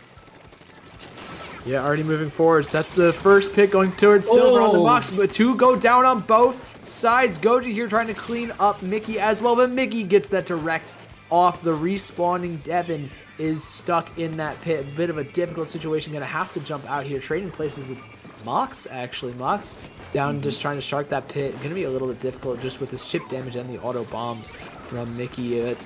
And there's nobody with a power clam just yet. Jesse Matador have a lot of map control, but they don't have the clams put together at the moment. Oliver just needs one more, but Cat has it and is getting chased down relentlessly by both those specials. Almo is actually in the spawn fighting too. What?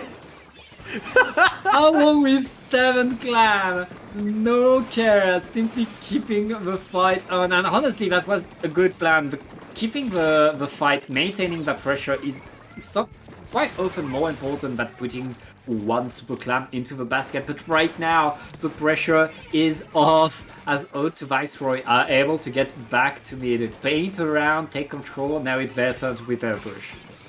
Yeah, Fishy's got a power clam. They've got the beacon set up for any jumps after that cooler as well. And Goji has set that tent shield flying towards that snipe direction. Alvo and Mickey, all 3 members of Jesse Matador frontline, are sitting underneath this plat, and Goji finds one with that Trizuka, but Silver here is being such a thorn in the side on the Stamper, able to just stay alive for quite a while before Fishy finds them. But that's 2 members down, make that 3 members down. It's just Mickey left, and Ode to Viceroy Breaker scoring drought, already down to 68 points, but Mickey found 2 directs, and it's just Mox left standing.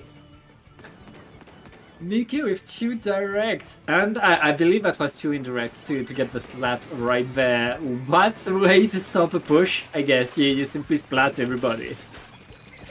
That's definitely one of the ways.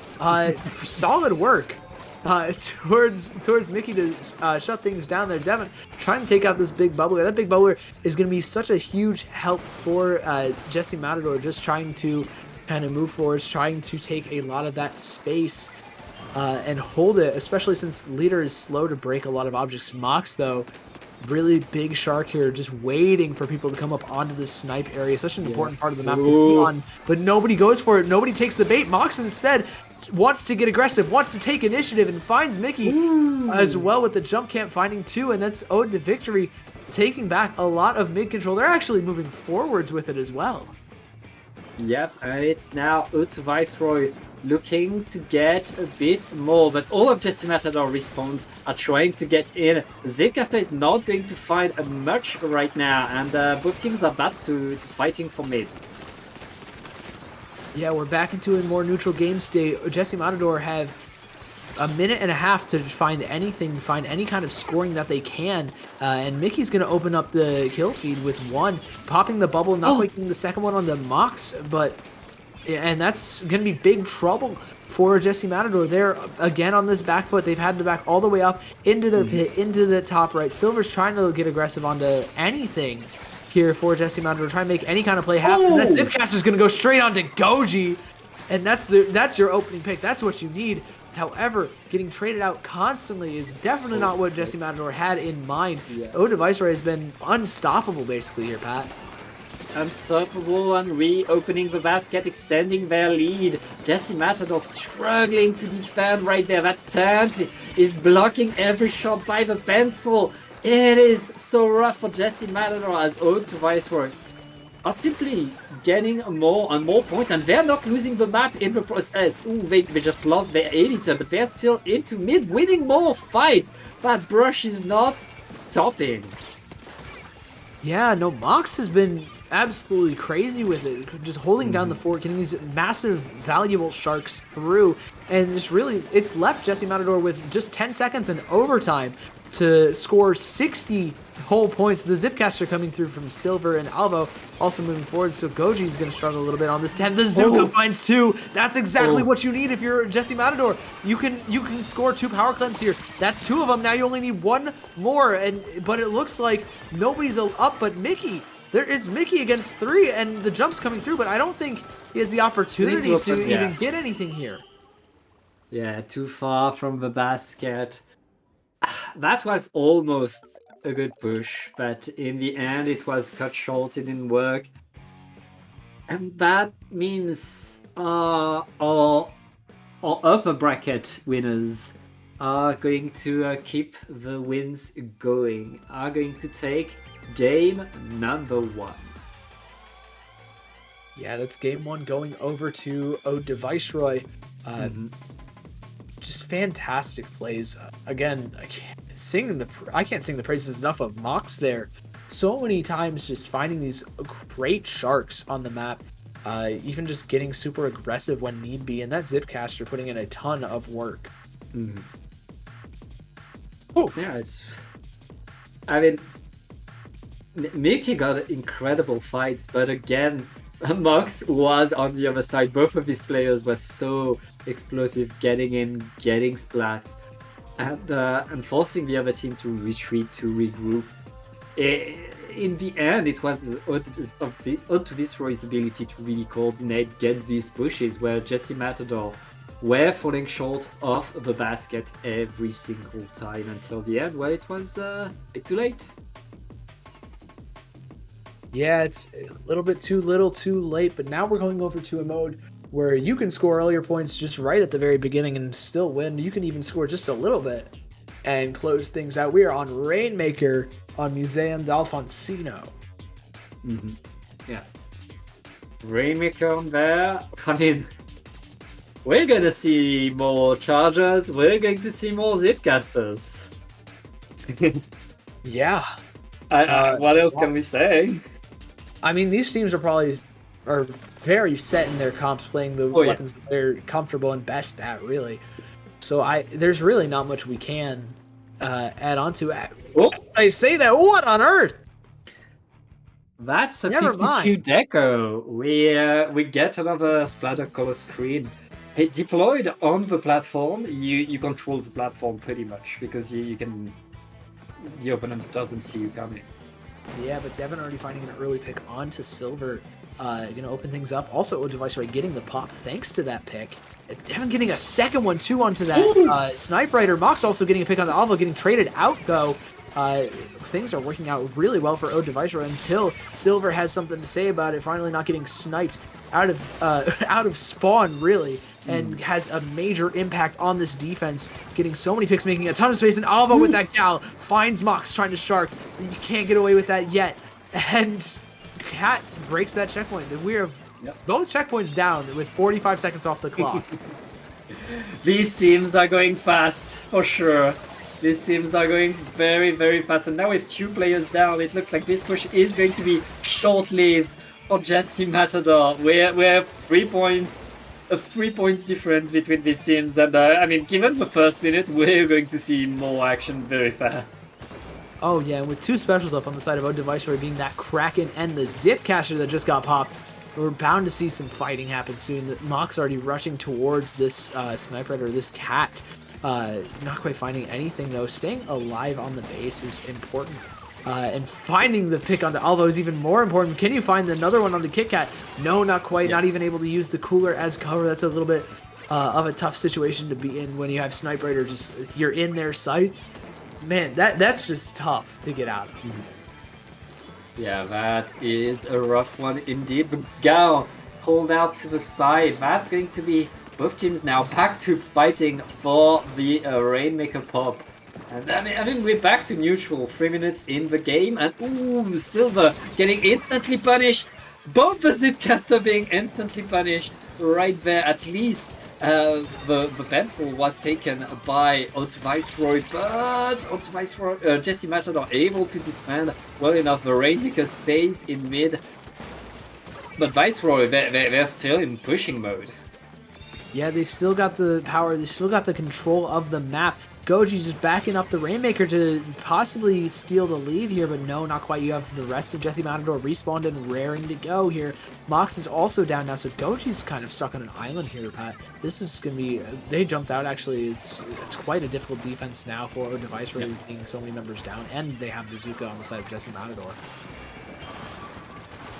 Yeah, and right now we see... Ooh, the Kraken going in, getting the splat. Devin, incredible Kraken player right there, and that's a quick regrab over the Rainmaker by Viceroy. They want that lead, they just need 1 more point in their push.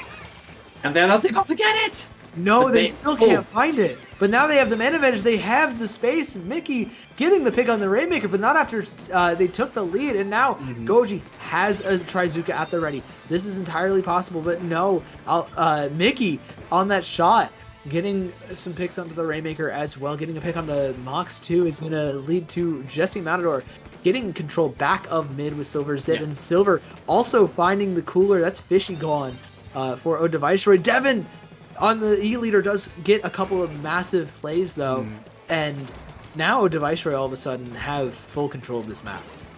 Yeah, it's looking pretty rough for Jesse Matador. They need some more control. We're about to enter the last minute of this game. Sigan Viceroy has huge control over the map and are pushing again. Mox dealing so much damage. Can Mickey stop that push? Can Mickey make the team wait as the okay, yes, Mickey can do it. That's minimal damage given the what was happening. Yeah, that arc Zuka shot just to hit Goji at the end there. It's really opening things up now. There are no specials, no man advantage, but the splatter color screen provides enough cover to run this Rainmaker up to the checkpoint, but Goji's now behind. Goji's behind with 2. They get caught. It's just Mickey now. Mickey needs to find so many fights. You have the Zuka at the ready. Maybe it's the best choice to back off, but no, the Rainmaker cuts off the escape route. And Viceroy, with 20 seconds left, are already just ready to stall this Rainmaker behind the plat. Yeah, they know they don't need to push. They know they only need to hold. They have a numbers advantage. They have the control over the map. Jesse Matador trying to get in. They only have 5 seconds. They need to get to that Rainmaker, but they're too far away. That is game 2 to Viceroy. Sig, after that winners finals that we had, I expected close game, and we have close games, but right now this could be a 3-0. This could cut short, and Viceroy could be your paddling pool champions the next game. Oh no, it 100% could be. It's tower control on Makomar. I believe we saw this last time with a leader duel in the previous set going to I believe Jesse Matador's favor, but there's no leader. There's no there's no Tetra either. So does Jesse Matador switch to what won in the last set, do you think? Or do you think they're just going to rock this comfort pick now, even if it's lost in the past couple games? I don't know. I feel like on tower control, especially if Mickey has to go back to a blaster.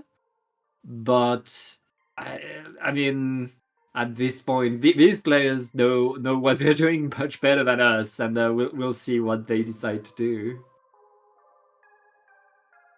Yeah, we'll take a look pretty soon. Just to Mhm. make oh yeah, this is when we were talking about Octobrush is very, very strong, Blaster's very, very strong. Mox and Mickey are the names to look out for. Just who can, piece together more picks and get more value and space out of them to lead their team to the win here. Yeah. I mean, the last time we saw these two teams fight on this map mode, and KitKat switched to the Eliter, actually. Yeah. And got good success with it. We saw how important the Eliters were playing in that game specifically, where everybody was simply dying the second they were standing in the open.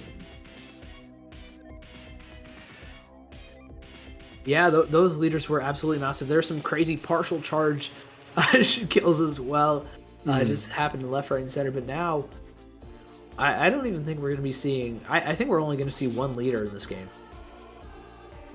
Yeah, that's honestly a good bet. We have seen Jesse Matador like get more of the same comps where as they get closer to the end of this tournament. I believe I think they're getting more like, okay, let's do what we know we can do. Let's do what works. And yeah, the pencil is coming back. It looks like Mickey is not switching to the blaster though. That's the vanilla gal this time. Yeah, Aldo and Mickey are playing hot potato between the shot and the gal picks these past couple of games. Let's see if it does them any good getting the players switch up, maybe change the game plan a little, not the floor plan of the weapons. So far, I mean, nothing's really happened. Mickey does find a pick on the Devon, though, pretty early. Aldo does end up going down here, but gets traded out. Silver dropping to Fishy. Now, Mickey is is on a mission on this top right, but not able to find anything, actually losing the lead from Goji riding the tower, and Mickey trading out. And the Zipcaster from Mox goes through into 3 and finds nothing, and the Zuka doesn't find anything either. Jesse Matador have saved their specials. They're ready to push with them now. They have the space, they have the damage, and that's 2 players down. And that is more fighting. Jesse Matador pushing with only 2 players, not caring. Activating the tactical for the jumps now. Can they get the tower? Both teams are back to that fight for mid. We'll see. Whoever is able to really get full control over mid at some point will have a huge option onto victory. But right now, Jesse Matador not waiting for that, getting in. And with the Zipcaster are charging, aiming at that Eliter to stop it. Goji, what a homie, putting the shield down to help Devin there. There's some great awareness by the temp, but Jesse Matador has taken this tower to the bank. They're going onto that second checkpoint already. The wall is up. However, the Sniper Rider is down, and it's 2 members down on the side of Ode to Victory here. Make that 2-on-2, but Goji gets traded out by Mickey. It's just Fishy left against 3 members standing tall of Jesse Matador. They have all of a sudden woken up here. The Tower Rider's gone. Mickey is gone. Mox is in the back line. Huge push by Jesse Matador now. It's on Ode to Viceroy to really get back in there, but Albo is back on the tower. No fear at all, is going to be punished for it, but we're now at 21 for Jesse Matador. Yeah, that is one way to kick off a game 3, an elimination game, and it's an excellent way to do so. At that, Mickey popping the killer whale, just trying to dissuade anybody from hiding behind that Tent Umbrella shield, and the Zipcaster not able to find, but able to find Silver. Can Alvo find anything with this Zuka? No, not quite going to pick up any kills just yet, but getting that close quarter shot onto Fishy is going to be big. No cooler for Ode to Viceroy here. However, Devin does find a massive closer range pick onto Silver, and but KitKat is trying to just push up this tower, push the objective, get it moving a little bit for the team. Yeah, and it's not over now. Ode to Viceroy are pushing the tower. They are reaching that checkpoint. Can they get through it? They already lost their brush, and Mickey is on the hunt right there. Incredible dodge by Fishy, but that's not enough. These players are dancing around. Goji is going to be picked, and it looks like Jesse Matador are holding their lead. They lost one checkpoint, but that's all they lost. With 2 minutes left in the game, Sig, it looks like Jesse Matador are playing their advantage. Yeah, they have been playing their advantage beautifully. They've not gotten, too overly aggressive when they didn't need to up until then. And Mox getting picked off, though.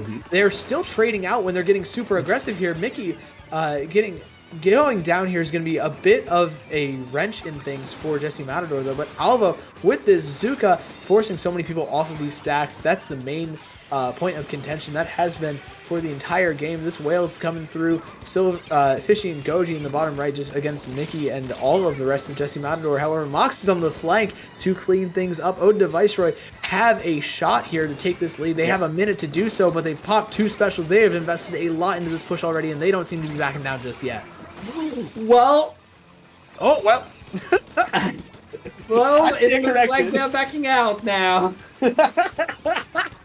They are back to spawn. 45 seconds left in the game, and Jesse Matador just had the opportunity to paint the whole map yellow. That's all they did, and that's all they need to do right now. Auto Viceroy, they need to go full throttle. They need to get an even stronger push. They need to win this fight. Silver is going to be called 2 down onto Jesse Matador. Auto Viceroy still has a shot. They're getting back onto the tower as Jesse Matador are preparing their specials. They know this is going to be the last push of the game, Sig. yeah, the Kraken is on the tower, but getting forced off so quickly. Mox is going to need to do it all on this Zipcaster here as Devin getting rushed down by Alvo. 2 people are on the tower. Devin and Goji. Goji gonna go down. Mickey finds 3! And Jesse Matador stay alive. They have shines of life yet. Yep, it is not over. We are still in there. Jesse Matador, I mean, they got that huge push. They really showed dominance in that push, and then Viceroy, they tried. They had good moves, but they were not able to match that kind of push. They were not able in the end to get through that second checkpoint, getting wiped out instead by Mickey, who only had to simply do the cleanup as everybody was trying desperately to be on the tower. Yeah, great last second play from Mickey. Just getting that triple, but the rest of the team did a great job as well at forcing everyone to collapse on that tower, taking away so many options and putting so much pressure. Although rushing down Devin there seemed a little bit tough at the start, but that really allowed the rest of the team to make things happen here in overtime. Look at that. Fishy also went down just trying to get that trade, and then it was just easy pickings. Great team play, great defense, especially from Jesse Matador. Hey, they got in there for a reason. They are pretty good at the video game. They might be. Now we're getting to zones. Now we're getting to zones on Mako. We haven't seen Mako today. I haven't seen Mako today. Maybe you have. Yeah, Megamart seen maybe twice. Not nearly as often as we've seen Barnacle and Dime. Yeah. But yeah, this is the first time we've also seen Robot Ramen today for Splat Zones too. Yeah.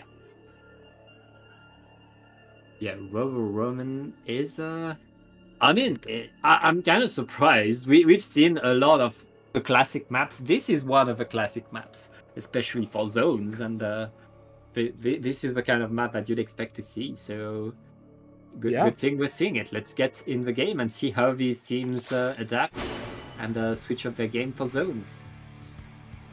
Let's take a look. Not expecting the most crazy of changes here. Maybe no, they're switching with they're sticking with the double shooter, and we're running it back, but switching the leader to a vanilla one. Kraken, not the greatest at contesting zone.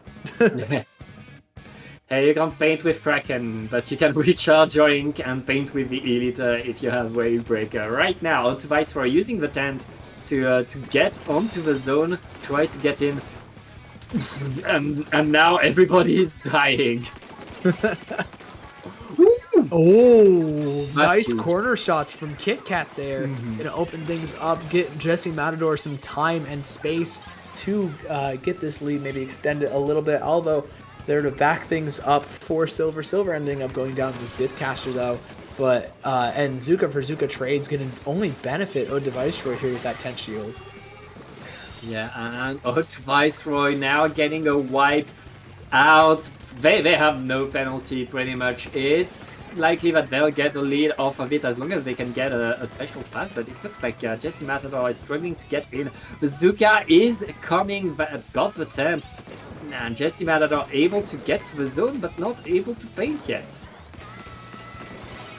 Yeah, now they're just able to kind of contest that zone a little bit, not quite able to cap though, as one of the members ends up going down. That's your Stamper, Gone, and Mickey just trying to toss some splash walls down just to try and allow this team to move forward a little bit. Although getting that Zuka, firing it straight into Mox, and now just dropping down, trying to help with the fight on the Fishy. Going down is although the Silver has to pop that Zip Catcher just to find it, and now fighting 3 Silver, getting tap shot by Devin. That's still the zone in favor of Ode to Viceroy. They are now 20 points separating them and Paddling Pool champs, Pat.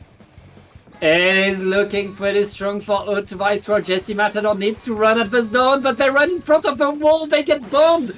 That's the game. Ode to Viceroy are your Paddling Pool 303 champion. Congrats to Ode to Viceroy. Just, outside of, that winners final stuff, they've had a very solid run. Nobody outside of Jesse Matador really standing in their way. Out, just dominance from them. And even this set, it looked all but lost until game 3.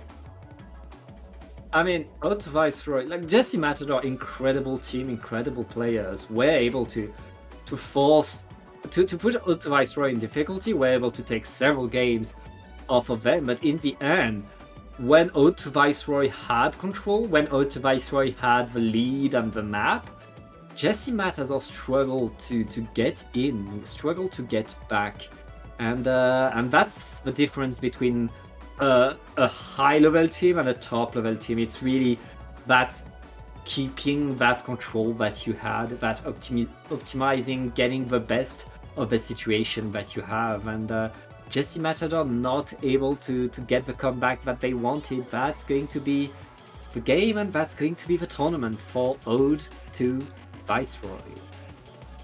Yeah, congrats to them. Great work. Earned yourself another Paddling Pool badge from Dapple. But that was our grand finals set. That's really all we got. Uprising in first. Yeah, that's Sendu. Until they report the game, we don't see the top 2. Oh, okay. That makes a lot of sense. If you refresh now, you should see it, I think. Yep. Okay. That does make a lot more sense. So, your podium is Ode to Viceroy in first, Jesse Matador in second, and Uprising taking that 3rd spot.